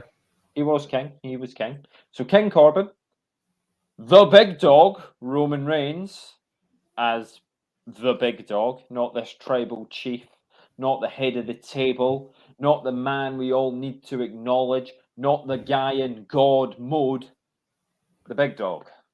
With And the shield guy that... vest and the shield music and the fake smile and the tedious a month away. music. And he was a month away from his last ever pay-per-view loss to recent date. Very true. Very exhaustingly true. So you had Corbin, you had Reigns, you had Shorty G, you had Ali, Mustafa Ali at the time, not just Ali. Yeah. And you had the monster among men, the Strowman Express, clear the tracks, Braun Strowman. Greg took this point to remind me that this was around the time that they decided to put sound effects into Braun Strowman's move, where he would run around the outside. That may have been just a pandemic thing. It may have been before the pandemic. Yeah. But he reminded me about it, and it hurt my soul. But that was Team Smack. Team Raw. Randy Orton, Seth Rollins, Kevin Owens, Drew McIntyre, Ricochet, and Drew McIntyre. Fairly strong team. Definitely better than the mix on SmackDown. And then Team NXT, balanced. which seemed to just be a very big team. Because obviously you had Tommaso Ciampa, who isn't that big at all. But you had Damian Priest, you had Walter, you had Matt Riddle, and you had Keith Lee. And of course, as we were saying, a replacement for Dijakovic, who was originally in there. I believe Matt Riddle was the replacement. Yeah. So that was your 5-on-5-on-5, at least the lineups for it. Who stood out in this match to you? And we'll try and keep it positive. Who stood out for the right reasons in this match? For the right reasons, there was 2 from each team. Okay. Drew McIntyre from Raw. Easy. Okay, yeah. Easy standout. He worked extremely well in this one. Because obviously he still had the allegiance at the time of Baron Corbin, doing a bit of work with him, but he was still he was also working with Ziggler at the time, and obviously working against Ziggler. And I think this Survivor Series shown is where he then led to winning the Royal Rumble. I think this is where they believed a lot in him. They knew he was going to be WWE champion eventually. It was just when do we pull the trigger? Okay, this guy's done really well at the Big Four. At the last Big Four of the calendar year, we're going to start the new year with the Big Four again. He's going to win the Royal Rumble from, funnily enough, the exact same number he was in the 2019 Royal Rumble. He entered at number 16 back-to-back. We're going to give him that confidence, that faith, and they do it. For another one from the Raw team might shock you, it's not Ricochet, funnily enough, even though I thought he was great. Ricochet's the one I was probably going to say. For me, it's still the veteran Randy Orton. Because he worked differently. Is good, but I suppose it's just... Orton is effortlessly good. So I suppose that's why it didn't really stand out. I was like, Ricochet was great though. Ricochet was great though, but I felt like the way that Randy Orton worked in this one was completely different to past matches and Survivor Series tag teams. That's what I liked about it. He was more of the experienced veteran. He added to it. in this way. Smackdown only one. Like, crazy enough, and I can't believe I'm giving him props, but only one man on this SmackDown team actually impressed me, and that was Roman Reigns. Genuine hand on heart, honest opinion. Roman Reigns was the only one that impressed Roman me. Reigns impressed you? Yes. The only reason is because I felt in this one we got alluded, again as I mentioned before, we got alluded to a heel turn. The way he acted in this one, he acted babyface at the very start, and then he closed it by being a heel. But That's what I liked. If you mean when he gets the win, I kind of understand that. Building But to you it, got to the way remember, he was acting. There's absolutely no one putting him over as a heel on commentary. There's absolutely no one putting it over as a different side of Roman Reigns. They're all just saying the big dog. You know, the big dog. He's SmackDown's big dog. Big dog, big dog, big dog. It's just the way he was acting around. It was the way he was acting around his teammates, where he was trying to take control from Corbin, even though Corbin's the heel. But he was the face. That was the thing for me. Reigns was the face against Corbin, who would be heel no matter what. So that's why I don't really get it in terms of he was never going to turn heel as a result of this. But maybe when he pins Keith Lee, it's a little sort of arrogant. But then he absolutely takes all that away because he acknowledges Keith Lee and gives him the nod and the shake and like you're really tough sort of guy there. No one. No, he does. I just is that alluding? No one from Team SmackDown really. I think Gable does what Gable does, but he's Shorty G at this point, and Corbin was boring. I think Walter. You were talking about Drew McIntyre. This was the bit of the show that annoyed me. And it annoyed me for the wrong reason, because I actually like that Drew McIntyre took Walter out. Same. Obviously Drew McIntyre needs that big elimination. He needs to look right. If you're about make him win the Rumble, make him eliminate Brock Lesnar. You have to take out the big guy out of NXT. Yeah. So take out Walter. It made perfect sense. The crowd disagreed. It's because it's a crowd, typical. The crowd disagreed, and the crowd started getting on the wrong side of me here because there were BS chants, we'll say. The crowd chanted BS. Now, I thought that would be the most annoying thing the crowd would do. But it wasn't. Ali was then given the stomp later in the match. Seth Rollins eliminated him. After Ali slapped Corbin. Yep. Slapped him in the face. Yeah, Corbin then throws Ali back Ali's getting back into the ring. Stomp from Seth Rollins. 3. You get boo. You get a BS. And then you get the 3 syllables of death from that crowd. And I thought I was imagining it, but I was not. The crowd chants CM Punk. I don't understand that. That for me is why sometimes I actually miss no crowds. I would go back. I would rather at times have no crowds than the malevolent drones that are chanting CM Punk because they don't get their own way. I'm calling them malevolent drones. What a word that is. I'm like that. They've done it every year, which is annoying. Oh, we're not getting our own way. Oh, Daniel Bryan's not win the Royal Rumble. Chant CM Punk. That's basically it. And I've had the rant on the program. The voice of the voiceless. Well, he went away, so he didn't care. But hearing that chant, I get it. He was a favorite to this crowd. Yeah, absolutely. But he wasn't first out. It's not The like match the was match dead. started and they just crushed him and pinned him immediately, and they gave him absolutely nothing. He hit a dive on the outside. He did his stuff. And that's what, in this match, pretty much everyone gets the opportunity to do their stuff. Very Maybe true. except for Walter, who's out a bit quick, but he Yeah. gets to have the standoffs. He gets to put his size over. And at this point, that's really all Walter has to do. He's the reigning UK champion at this point. So just, show up, be big, be menacing, get beat.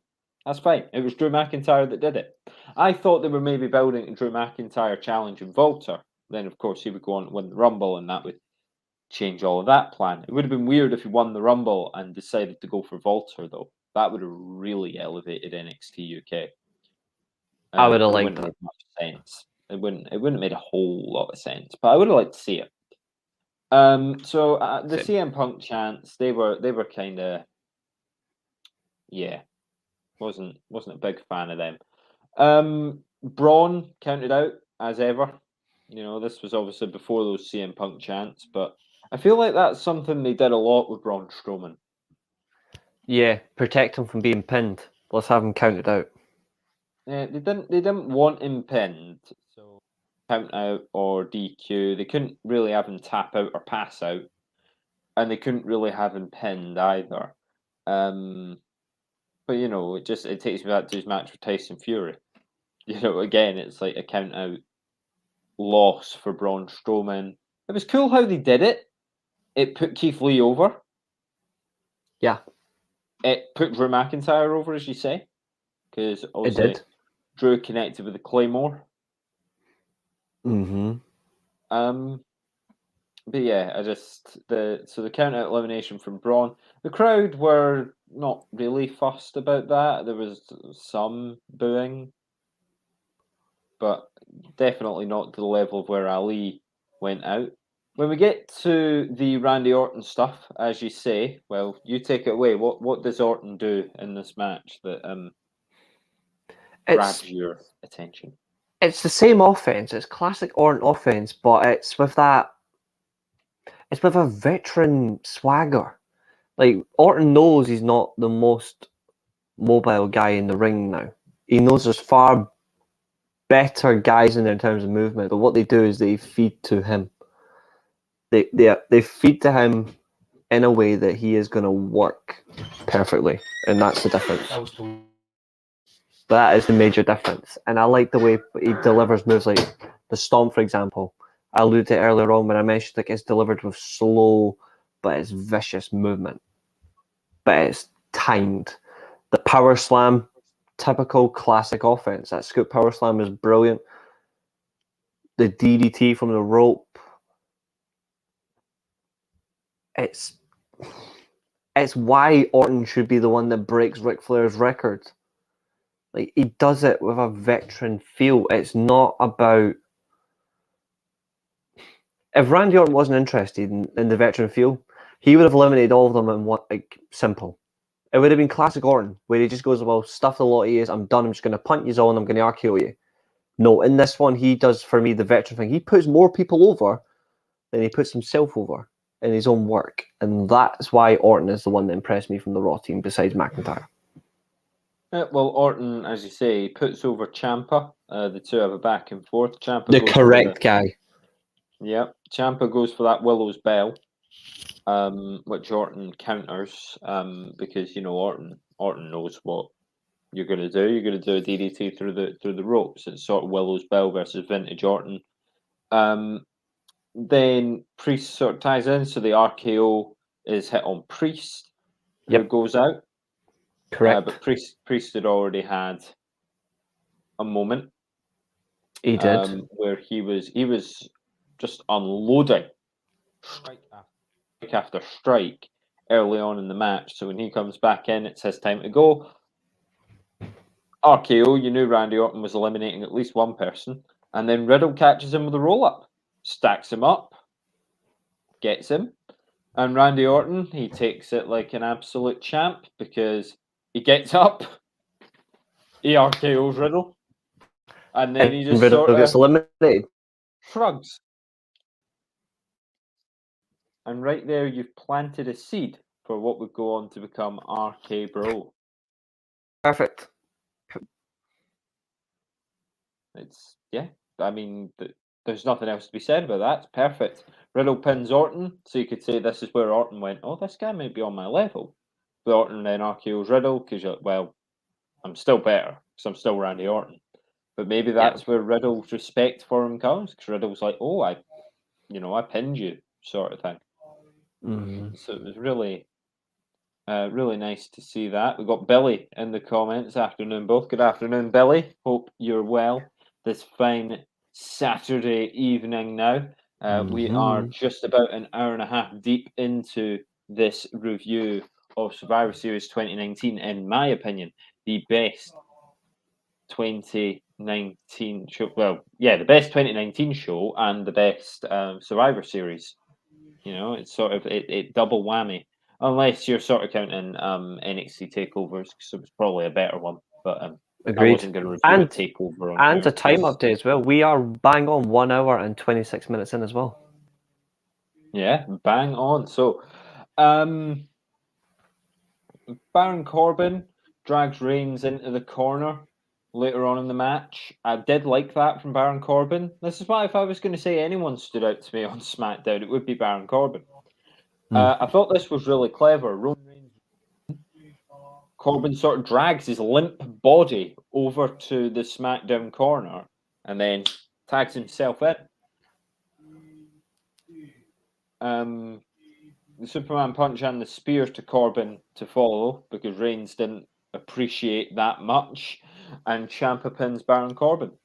So if you're keeping track of these wild eliminations, we'll take you to the final melee. Once again, we have this psychology. 2-on-1-on-1. NXT have the numbers advantage. You have Seth Rollins, who's the only man left for Raw. Roman Reigns, the only man left for SmackDown. And Tommaso Ciampa and Keith Lee, the two remaining for the black and gold. Ciampa tags into Lee. Lee goes for the Spirit Bomb. After Roman breaks it up, Ciampa comes back in. There's a near fall. Ciampa goes for the fairy tale ending. There's the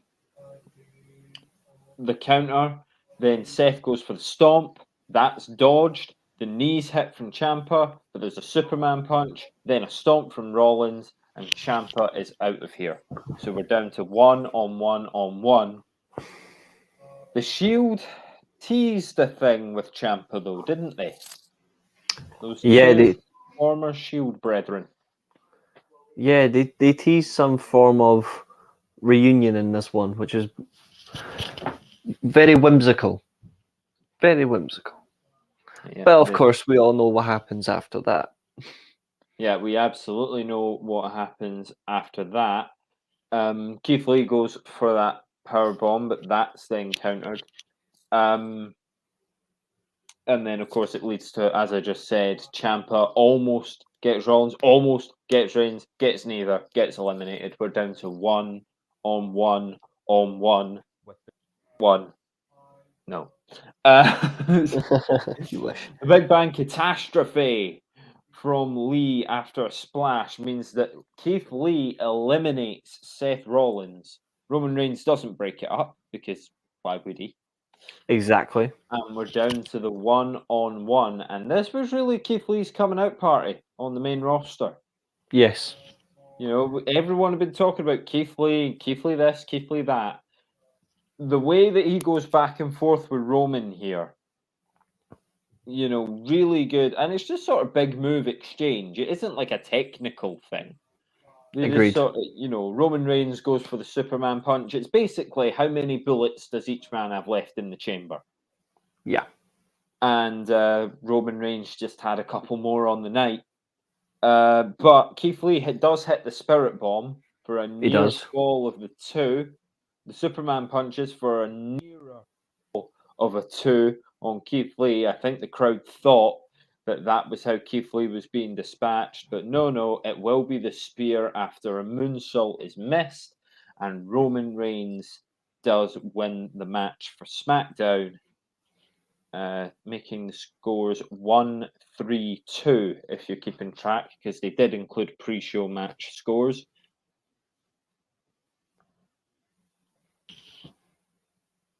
So, what Exactly. overall, what And did you make of the match? I also think as well it was the right call. I actually thought it was a good match. I actually thought the right result as well. Personally, I think you couldn't have NXT win both major tags. You had to have the main roster win it. But I also think you had to go with the weaker of the two rosters.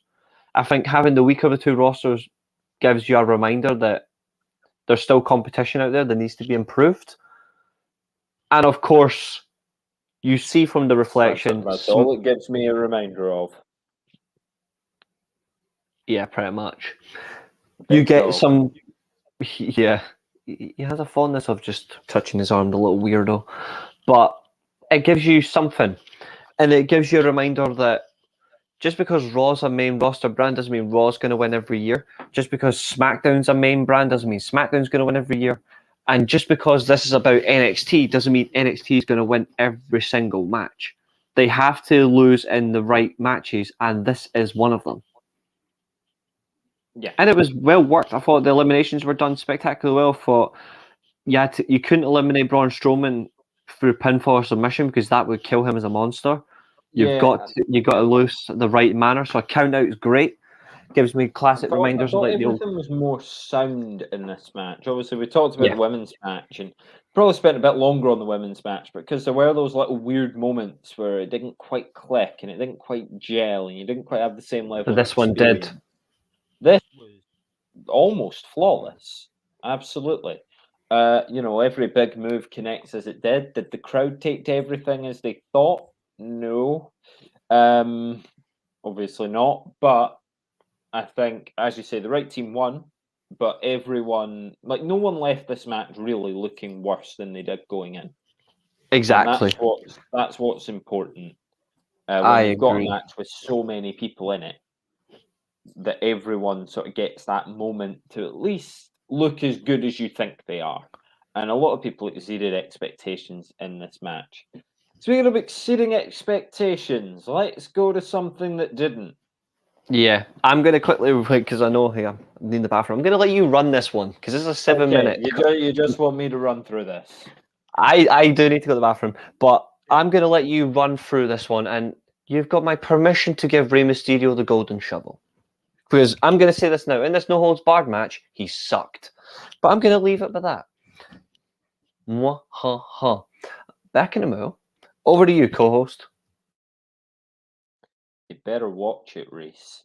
Telling me that Rey Mysterio needs a golden shovel. Brock Lesnar is the guy that needs the golden shovel, but I have felt that way for a while. They were building this match, and the way they were building it, it's the classic Brock Lesnar was having a title match, back in 2019. If Brock Lesnar was having a title match, you knew you were close enough to WrestleMania that they weren't going to necessarily take the belt off him before that. So you knew that this was one of those defenses, much like in boxing, where you have to fight this guy because he's the number one contender. Only in wrestling, it's a bit more story-based. You have to fight this guy because we'll make a feud between you two.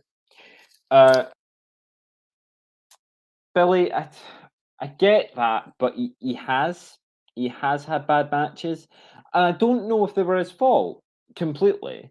I know that my theory is he has a say in how he's booked and what he wins and the amount that he's won, and when he comes back, he's always back on top. And obviously, pay and wages and status and tenure all have something to do with it. And Brock's one of Vince's guys, absolutely.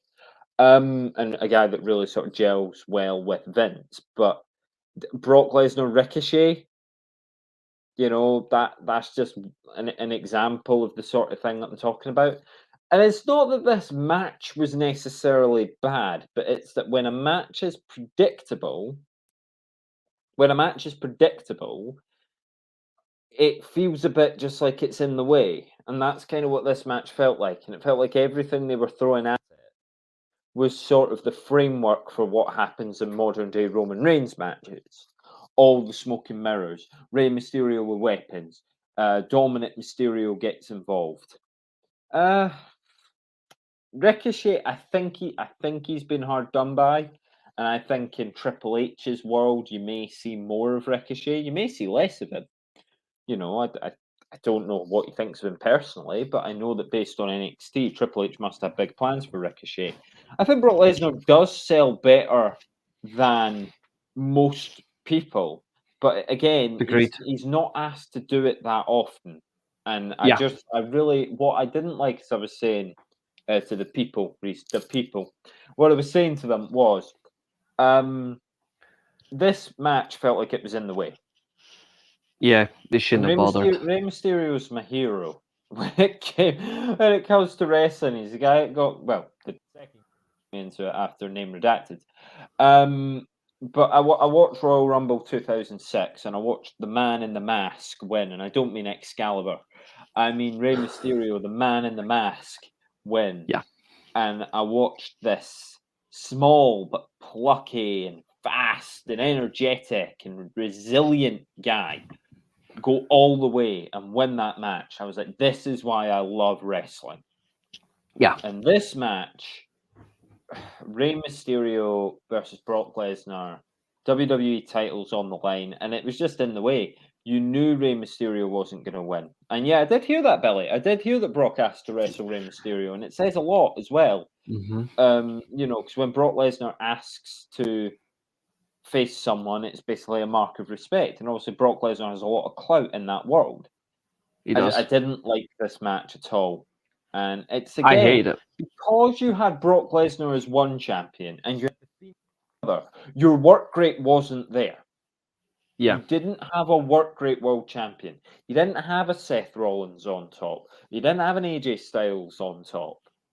You didn't have these people that could have the 25, 30-minute title match. And you don't necessarily need it on Survivor Series, but it does make your WWE Championship match a damp squib. It does make it just nothing. Yeah. Brock Lesnar obviously won. Another thing as well that was wrong with this match is the stipulation was right. No holds barred. But it lasted 7 minutes.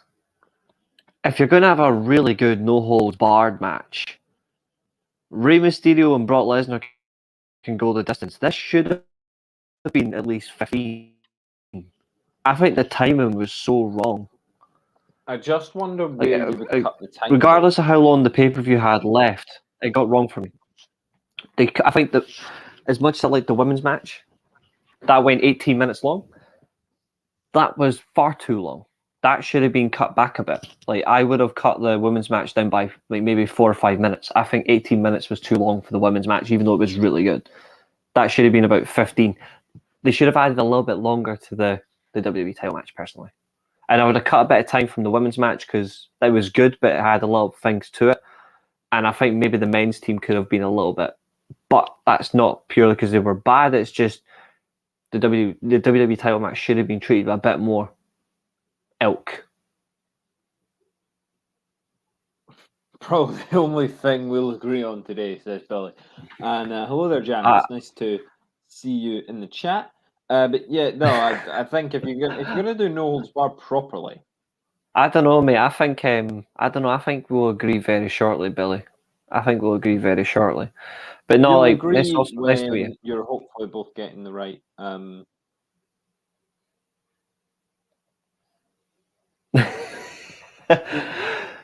We're not reviewing. We're not here to review wheelchairs.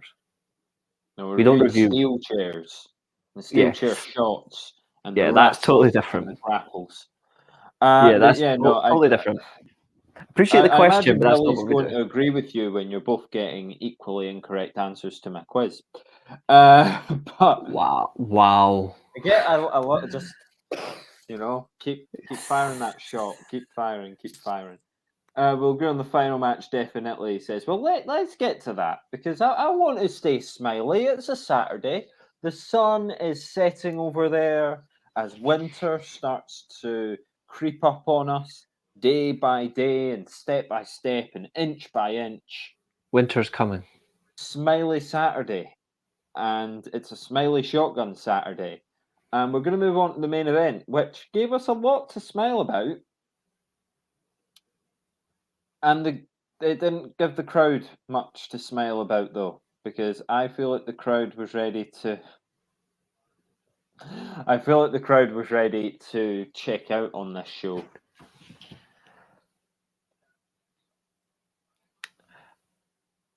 I'm just going to reply this now. This is nothing, like, in respect to Janice, this is nothing about wheelchairs or mobility. It's a wrestling podcast. It's named after an inanimate object that is referenced and used frequently. That's what this is about. We're not here to reference mobility.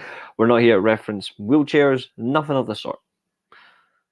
Nothing of the sort. We do appreciate your questions, of course. I'll be honest. I didn't know what was going on there. I didn't. It was like genuine question. No, it's not a wheelchair review. But thanks for tuning in. And if we know anything about wheelchairs, we will let you know. We know that, for instance, Zack Ryder was in one. I know a fair thing about them, but that's for different reasons. Yeah, Linda McMahon. There have been wheelchairs and steel chairs, both in wrestling. But that's true. Anyway, we're don't worry, Billy. We're gonna unchange that in a minute. Yeah. But going back to the wrestling, just curveballs. There's been surprise run-ins. Vince was in one, and Batista. See, there we go. Bayley versus Becky Lynch versus Shayna Baszler. The crowd checked out on this, I feel.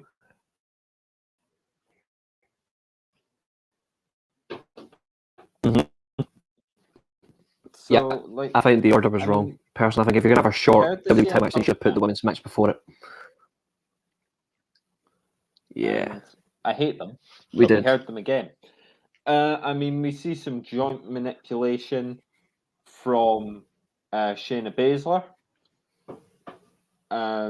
Lynch comes back into the ring, and there's sort of this idea that Bayley and Becky are going to keep Baszler away. And just try and sort of decide it between the two of them, because they know that Baszler's a threat, but if they keep Baszler out. And this is what I was saying about that two types of triple threat. So where you had Strong, Nax, and Styles who involved all three, there were very few moments that involved all three here. And if it did, it was like the third one breaking up a hold. They needed the outside, they needed the smoke and mirrors. If I'm honest, Reece, I thought this match was underwhelming. Massively. The only thing that was actually good was the result. Yeah, I feel like... Who was the babyface? Supposed to be Becky Lynch. Was she? No. I didn't seem to feel that way. They didn't feel that way about Bayley, and they didn't feel that way about Baszler. So I almost can't blame the crowd for not caring. But the issue was, you main event with this, and it's a statement. Yeah. I'm sorry. It's just weird. Put this where the 15-man tag was. A main event with that. Go out on the highest of highs. Yes, Smackdown will be the team that wins, and that'll be your visual, Roman Reigns, and the crowd will go, oh, Roman Reigns. Be one of those fans, so I'm a massive hypocrite. But if you ended on the 15-man tag,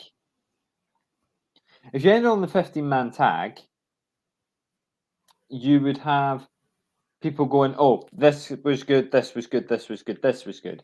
You end on this match, the crowd were flat. Yeah. And Becky Lynch sort of had to attack Shayna Baszler in a way that, you know, to get the crowd to do something. I agree. I don't think they really knew how to do it. Nobody really wanted to take initiation. I feel bad for Shayna Baszler in this one. because she's the lead. She's the champion of the developmental brand, and she's being dragged about in the wrong manner. This should have been where she comes out and she destroys Raw and SmackDown.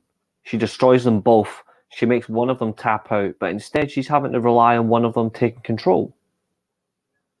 It Billy, really did not have no if you impact. saw the Clash preview, pal, you'll know that I warned you that Shayna Baszler was not going to win that match at Clash.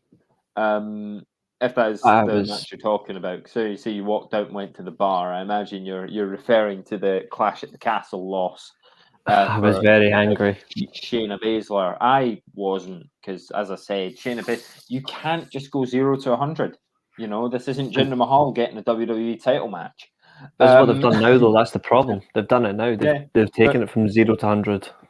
They're now trying to make Shayna Baszler this big deal, but she's just like a worse Ronda Rousey, really. I think she's a better worker than worker than Rousey. The only thing is Rousey's just got better star appeal, better star power. Got better connection. She's been in movies. She will be the champion come WrestleMania Hollywood. Yeah. I think Ronda Rousey is winning at Extreme Rules, but yeah, I felt for Shayna Baszler here. I felt like most of the strong action happened between Baszler and Bayley, and I feel like Lynch was almost corrupting the airwaves. Spectator. I feel like she didn't have to be there, which is weird because it is a brand on brand. But you could almost do a deal that Raw were eliminated because they're only on one. Yeah. And then Bayley could have fought Baszler, and I think that match would have been better. I still don't know who the crowd cheer in that match. They didn't cheer for anyone. I think they wanted to get behind Baszler, but they didn't know because Baszler had been such a heel. Bayley just turned, or not long. You know, Bayley wasn't this lucky hugger. It was the role model. And 2 belts. Becky's no longer 2 belts. Becky with stroke behind her.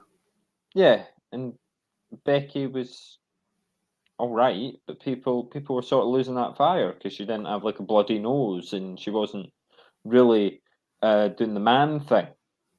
Mm-hmm. It wasn't. It almost run its course at that point. And there was no Nia Jax with dodgy knees to topple either. Exactly. There was no outright face heel, and could they have built it differently? I don't think so, because I don't think people would get behind Shayna Baszler as a face. They should have done a SmackDown Women's title match. They should have had Bayley defend her title, and they should have just done as they were doing already because she was attacking her backstage frequently. Although she did eventually go after Bayley, they should have just done Baszler versus Becky Lynch over the fact that she beat Rousey at WrestleMania. That jealousy behind it, defending her friend, and she just beats the living crap out of Becky. She still should have had Baszler win, regardless, going after the person that beat her friend. That's what they should have done, but instead they got it wrong. They added Bayley, which is wrong. They should have let Bayley just defend her title, because frankly, having no women's title matches on a pay-per-view really felt it. I kind of didn't like it. I felt like it was just diminishing in a way. I think they could have got away with more women's matches on this one. They should have had Bayley defend her title, personally. Yeah, but again, when you got the brand warfare, the titles thing sort of goes out the window. They've been doing that for a few years. All I'm glad about this match was Becky didn't win. Same here. Although I do like Becky, I wanted Baszler to win regardless because I'm a big Baszler fan. I mean, I think I just watching it live when it happened. I think about Becky like Eilidh does about. Fair enough. There are people who think that Becky Lynch is just sort of keeping people down and is a bit of a sort of shovel backstage and things like that. I don't think she does. I don't necessarily agree, but I respect that view, Billy. And we'll agree to disagree there, but I'm definitely not. Oh, I think overrated. I'll tell you who holds people down. He's not going to like this, but he knows it's true. Even though she's actually a decent worker, Charlotte Flair holds more people down. Charlotte Flair is a shovel, absolutely. But Becky Lynch, on the other hand, I've got to be careful with my words here. have I called Brock Lesnar overrated? No, you were just really angry at Elimination Chamber. I feel like I've said boring, dull, rubbish Doesn't mean- matches. I don't think said Brock Lesnar can't work. I think I said earlier, actually, Brock Lesnar can sell. My problem is You he did. doesn't do it. That's my problem. It's the way that his character's booked. I know that if Brock Lesnar was still able-bodied and the Brock Lesnar from 15, 20 years... I said able-bodied like he's in a Steelchair wheelchair, based on earlier comments. But yeah, exactly. But if you've not seen the chat, that's just a little inside joke going on. So Manic. I don't think Brock Lesnar can't work. I think Brock Lesnar doesn't work because he doesn't want to, and that's almost worse. I think he doesn't want. I think he doesn't want to work with certain people, and then when you see him with certain people, he works his ass off. And that's actually a pretty useful segue, the Brock Lesnar stuff. Mm-hmm.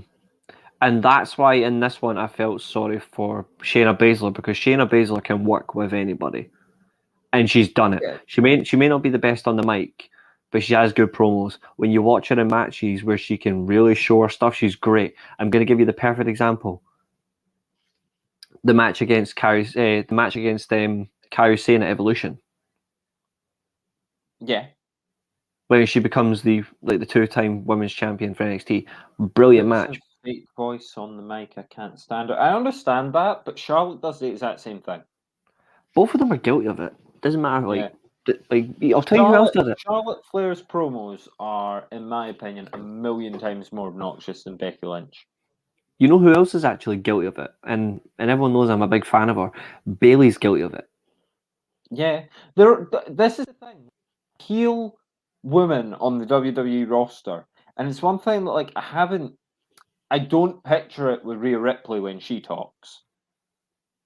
But there is that thing of sort of channeling the 90s a little bit. Mm-hmm. So they go over the top, and it's not just the person delivering the promo. It's very sort of stagey dialogue. And I mean, Bayley with the sheep thing, that was quite annoying. Charlotte, when she opens her mouth, it's annoying.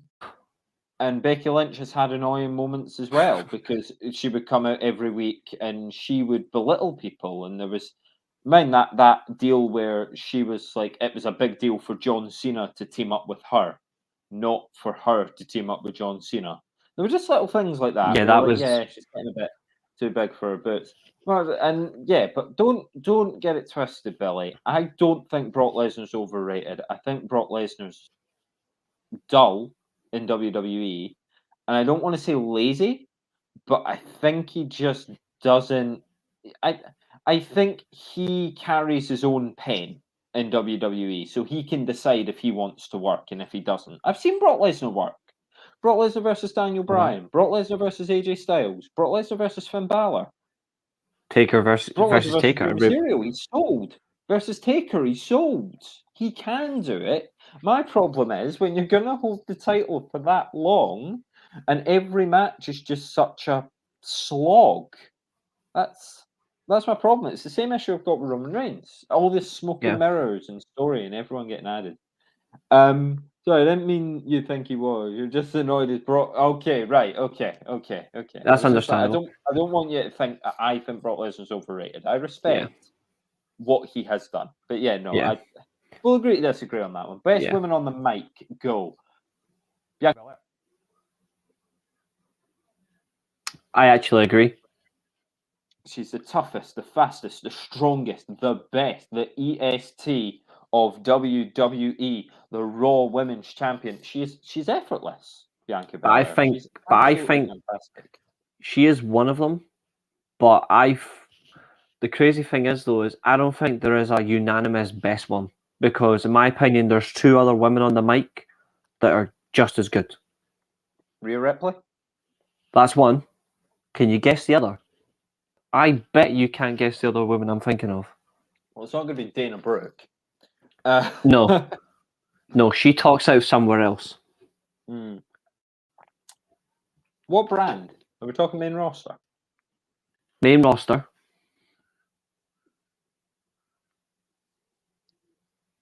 Who's currently main roster? Oh God, so many. Alexa Bliss?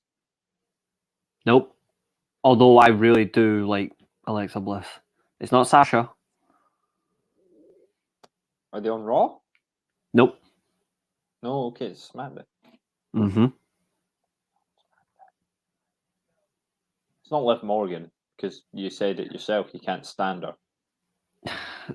I think she's alright, but like, nah. No. Okay. I'll throw a wild one in there. Is it Lacey Evans? No. No. Okay. Who is it? I think Spill one. Shotzi. Really? Yeah. I genuinely like her promo work. I think she's really good in the mic, and I like the way she twists it with the maniacal side to her. That's what I genuinely like about her. But I think the bet, like, she's one of them. But I think the 100% the best one though is Bianca Belair. But Bliss and Shotzi are just as good in different ways. Fair enough. Fair enough. So we were talking about Brock Lesnar before, Billy. I'm going to use that as a segue, and we're going to go into the quiz. So I think overall, I've shown how Survivor Series 2019 is the greatest Survivor Series of all time, or In your opinion, greatest Survivor Series of all time so far. I think it's an absolutely fantastic show. The main event's a little flat, but it is a good match. It's just the crowd don't care. When the crowd don't care, it's tough to care from the seat of your couch. But we're going into the quiz, and the reason Brock Lesnar is important is because question number 1 concerns my favourite person in WWE history, the Beast Incarnate.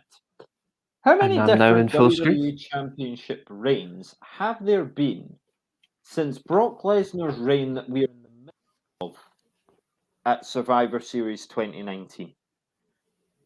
Ooh. How many different WWE Championship reigns have there been up to the present day since Survivor Series 2019? Okay. I'm just going to run through the ones I know in my head and see if it cross paths. So, and Billy, feel free to play along, and anyone else in the comments as well, play along. Reece can't see the comments. I can, and I will shout you out if Reece gets it or not, if you get it or not, but obviously I won't give Reece the answer if you are correct. You know the drill by now, Billy. You are a regular, and we do appreciate you being here. So the question, how many different WWE Championship reigns, so not holders, reigns, have there been since Brock Lesnar's reign we're in the middle of on this particular show?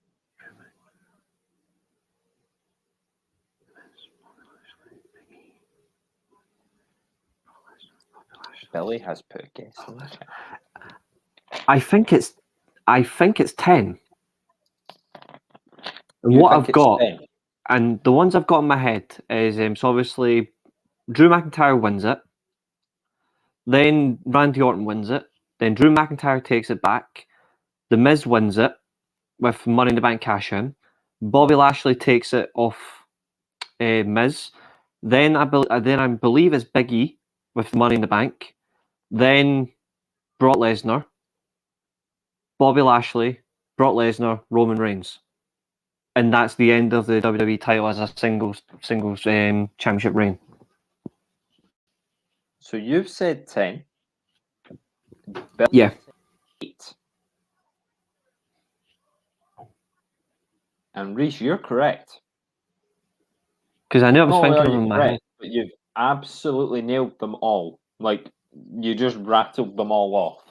I had them all in my head, like just getting them in the right order. But yeah, I was certain of it because I knew Lashley held it the most in that period, and then the most reigns in that period. But like in terms of like, the title reign, the longest I'm pretty sure was like going to be at McIntyre for how long he held it. But yeah, I'm sure of it because like McIntyre to Randy Orton. Billy, Yeah, good effort there from Billy. I imagine one of the two, because when I was researching the question, I forgot Randy Orton won it. Yeah, he was the one that ended McIntyre's reign, which I did think was actually I don't think they should have done it, but I knew they had to do it anyway because you couldn't have Randy Orton lose that entire feud. It wouldn't be right on his status. Although they not actually if they're going to elevated. fight 3 or 4 times. I Yeah, was thinking Universal title. See, that might be right. But understandable. if so, That's Billy, very understandable. you may have forecast and predicted a future question, but it's not the question that's coming next. So, Reece, you are 1 for 1. Very impressive. Thank you. Question 2. I hope you were listening to the commentary because I forgot about this. Tommaso Ciampa connects with a lung blower powerbomb in the middle of the 15-man for a near fall, but what is the move's name on commentary?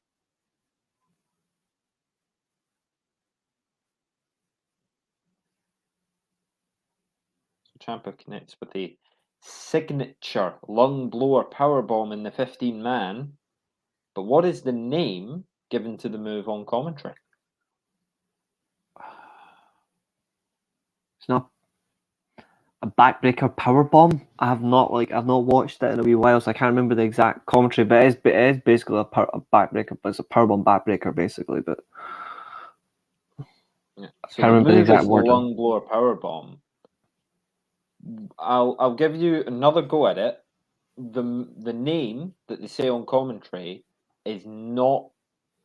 It doesn't suggest movement, so it's like an RKO or a big ending, a bitter end. It's like that, where it's not necessarily the action, but it's the move. So it's nothing to do with like a type of power bomb or a type of. Billy has put a guess in. I like this. She's got sort of a versus going on here. Shootout. Billy, maybe if you win, I'll have a new co-host next week. No, I wouldn't do that to you, Reece. I wouldn't do that.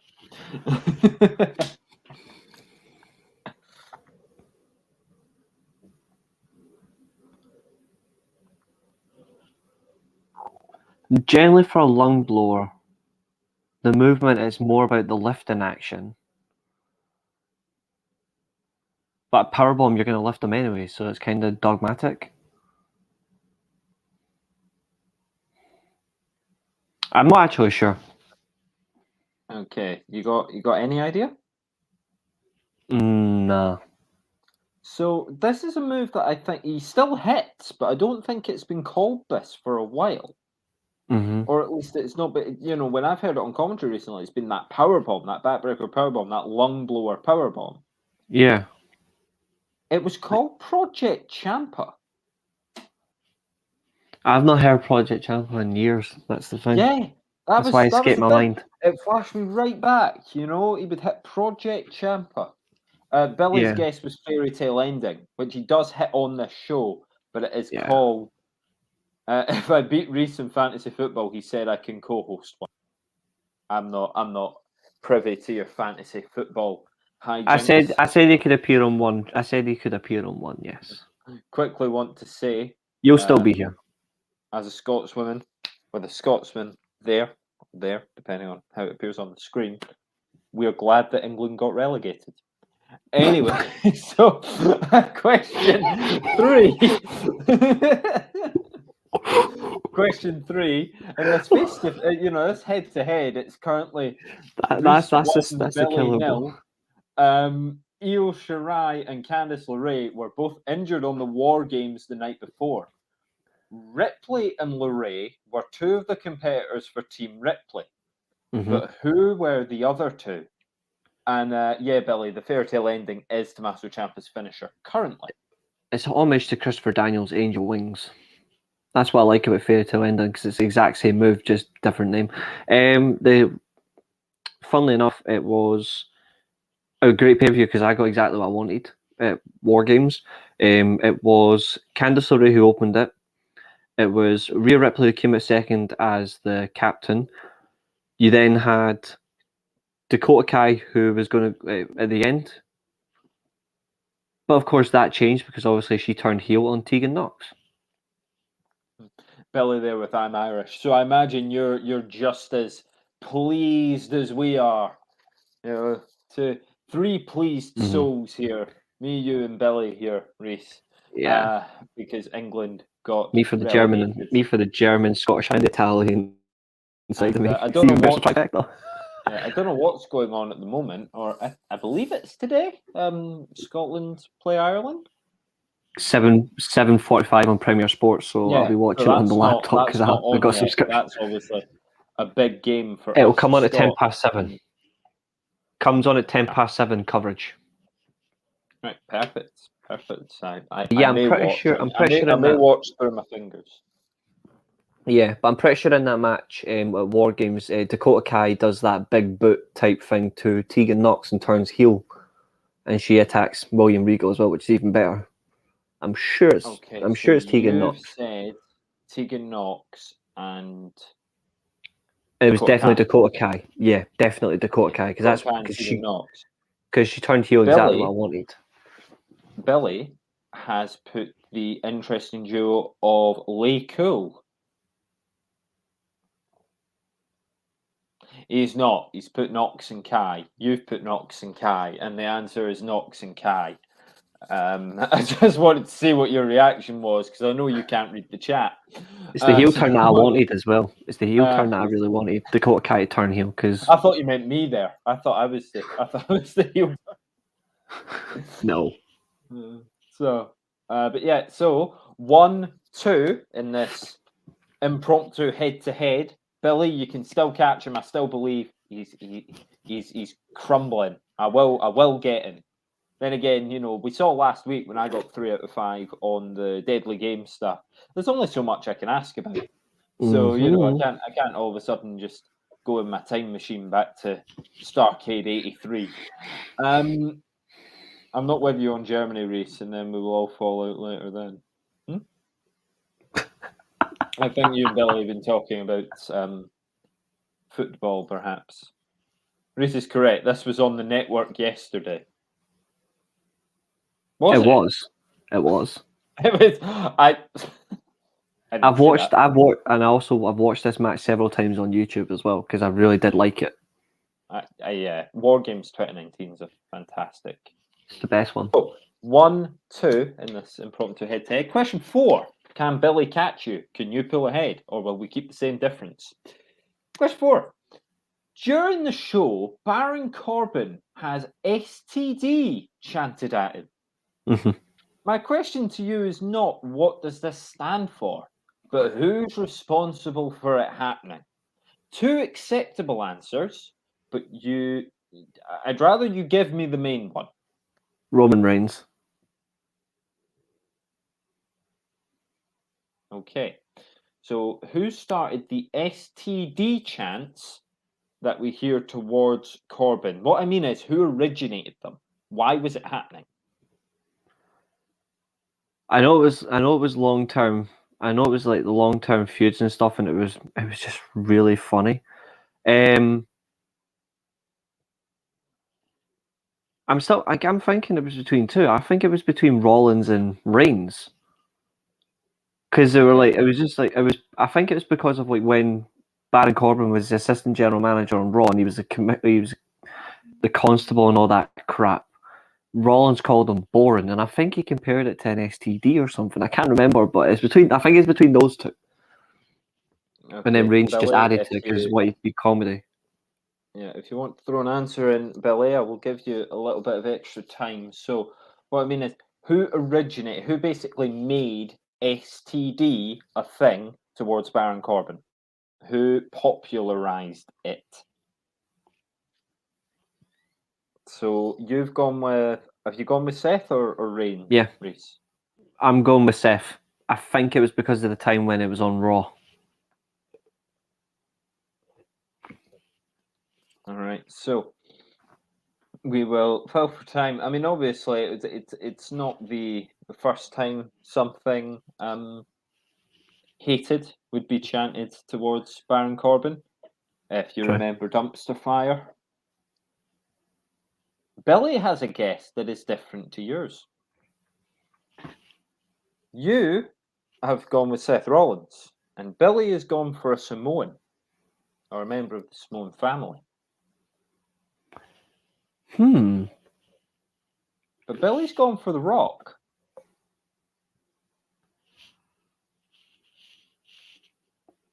Yep. Give him the point because Billy's right. It's Corbin, Rock, Becky Lynch on a segment of Smackdown. Give him the point. I just remembered it now. Never mind. Yeah. Billy's right. So it was on the Smackdown premiere on Fox. Yeah. Came out and he was like, Corbin, you're a super tough dude. In fact, some would say that would make you an STD, and the crowd are losing it because it's The Rock, and you'll get anything. I've just remembered it now. Yeah. And the other acceptable answer, which Billy's also alluded to here, it was when him and Becky were in the ring. So I would have accepted Becky Lynch. Yeah. If you remembered that, because if you were thinking it was Seth and Becky, I would have given you it if you said Becky Lynch, but no dice on Seth Rollins, no dice on Roman Reigns. It was The Rock, and we have a shootout. We have a fun little shootout here because question number 5. Maybe that was predetermined. I will say, Billy has said he will beat me. His knowledge is insane. That was before that answer, Billy. I would say your knowledge is pretty good too, pal. Absolutely. So here we go. Question number 5. It is 2. Tension. You could cut it with a teaspoon right now. But you can't end a penalty shootout in a draw, so if we both get 3, this is going to be complicated. I will come up with the tiebreaker. Very good. But I don't think we'll get a draw. That's just my instinct. I don't know who's going to win, but I don't think we'll get a draw. Tell you what, actually, I can change the way I was going to do this question. No. In a way, I will just rephrase what I was going to do. This Adam Cole NXT title reign is the longest in the brand's history. How many days did the reign last? Closest wins.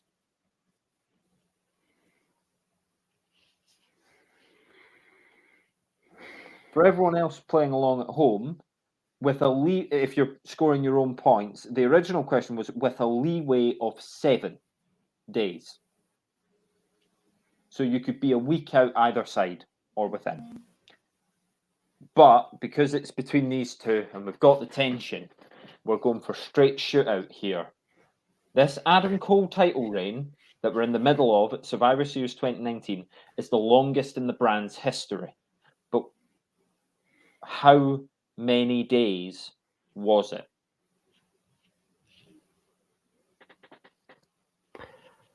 Billy has an answer.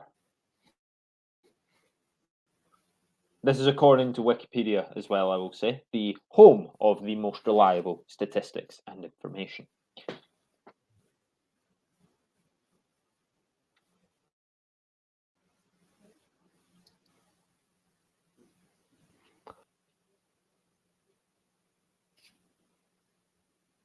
I'll go. See, this is the thing, because I'm on screen,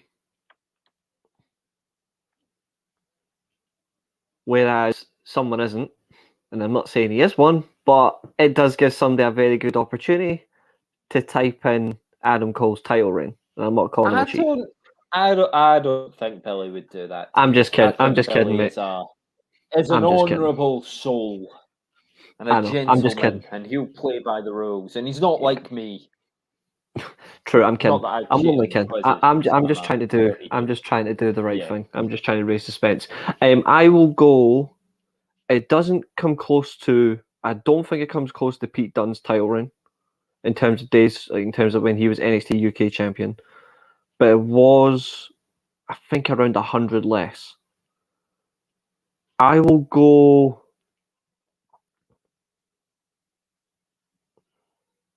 Because Cole literally held it for so bloody long as well. It was a really entertaining title reign. I'll go 454. 454. Billy answered 402. He then followed up to say, what I would like to say is I watched a program the other day which said it, and I know it's 400 and something, but I can't remember.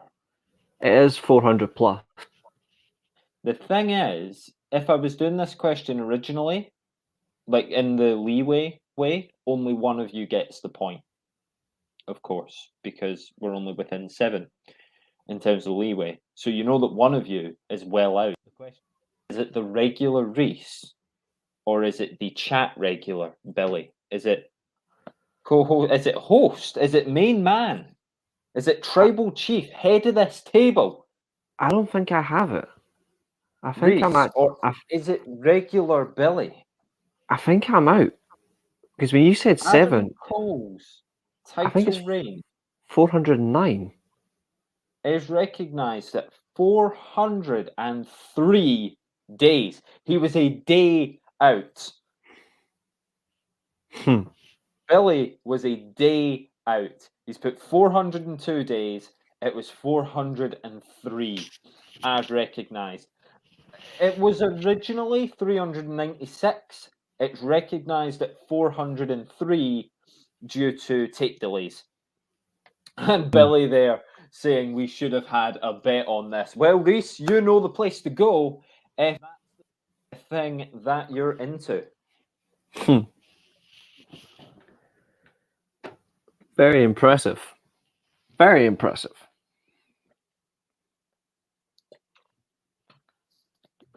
That's what you get for being a geek. Shut up, you punk. Geeks rule the world. You have dethroned Reece. You have taken the crown. We'll have to see if we get on. That's if he's got the flaming guts to come At in. the very least, we'll have to see if you can keep that streak going. Boom, that's what you get for being a geek, he says. Yeah, I know, I've just read. He's a classy, he's a classy winner at least. You got to say, very impressive, Billy. 402 to get it a day. I think, like when I was researching this question, I was up at 394, I think, but I was going off like the not tape. Whereas, then when I researched it, it's like it's recognised at 103. I got the question wrong myself. But yeah, so Billy wins by a score of 3-2. Guys in the comments, watching on delay, let me know how you got on with that one, and let me know, what you thought of Survivor Series 2019. Billy, especially. I am a geek, thank Billy, you, you cheeky bugger. And anyone else watching, but I think we've got to give Billy this honour, because I was going to spring this on you, and we will get out of here because we have been here for a long time now, but it has been a lot of fun. Billy, I want you to drop it in the chat. I've done my favourite Survivor Series. Reece, this mirror thing's really thrown me off, has done his Survivor Series, his favourite. I did. Chat, in this case, Billy, you seem to be the most active. What series should we review next week as the chat choice?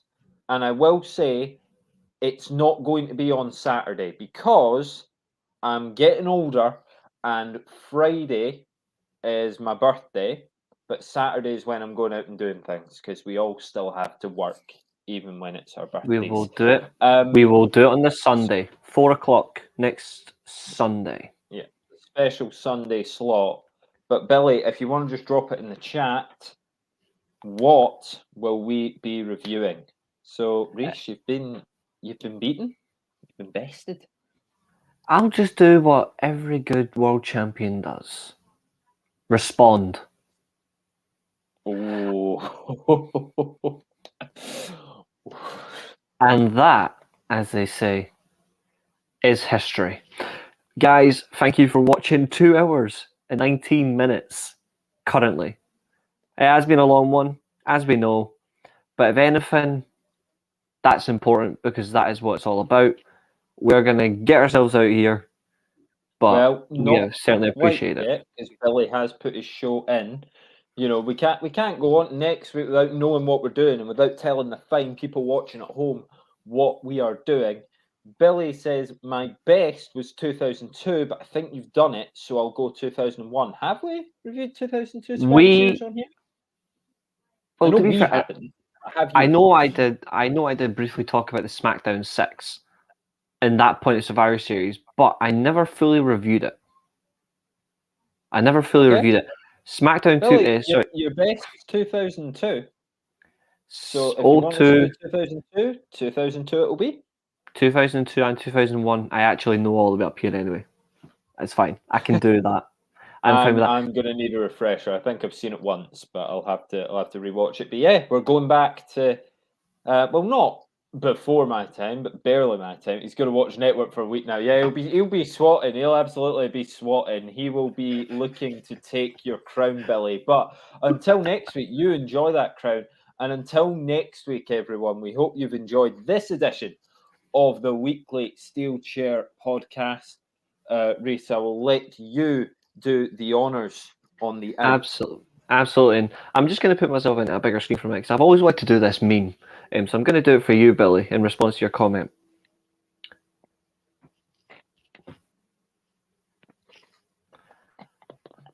And on that bombshell, it is definitely time to end. 4 o'clock next Sunday, guys. It's been an absolute pleasure. Thanks for tuning in as always. And we'll see you next week for the birth of the Elimination Chamber. There's your headline. Or as I call it, Sweet Chin Shotgun. See you later, guys, and we'll see you next Sunday. It's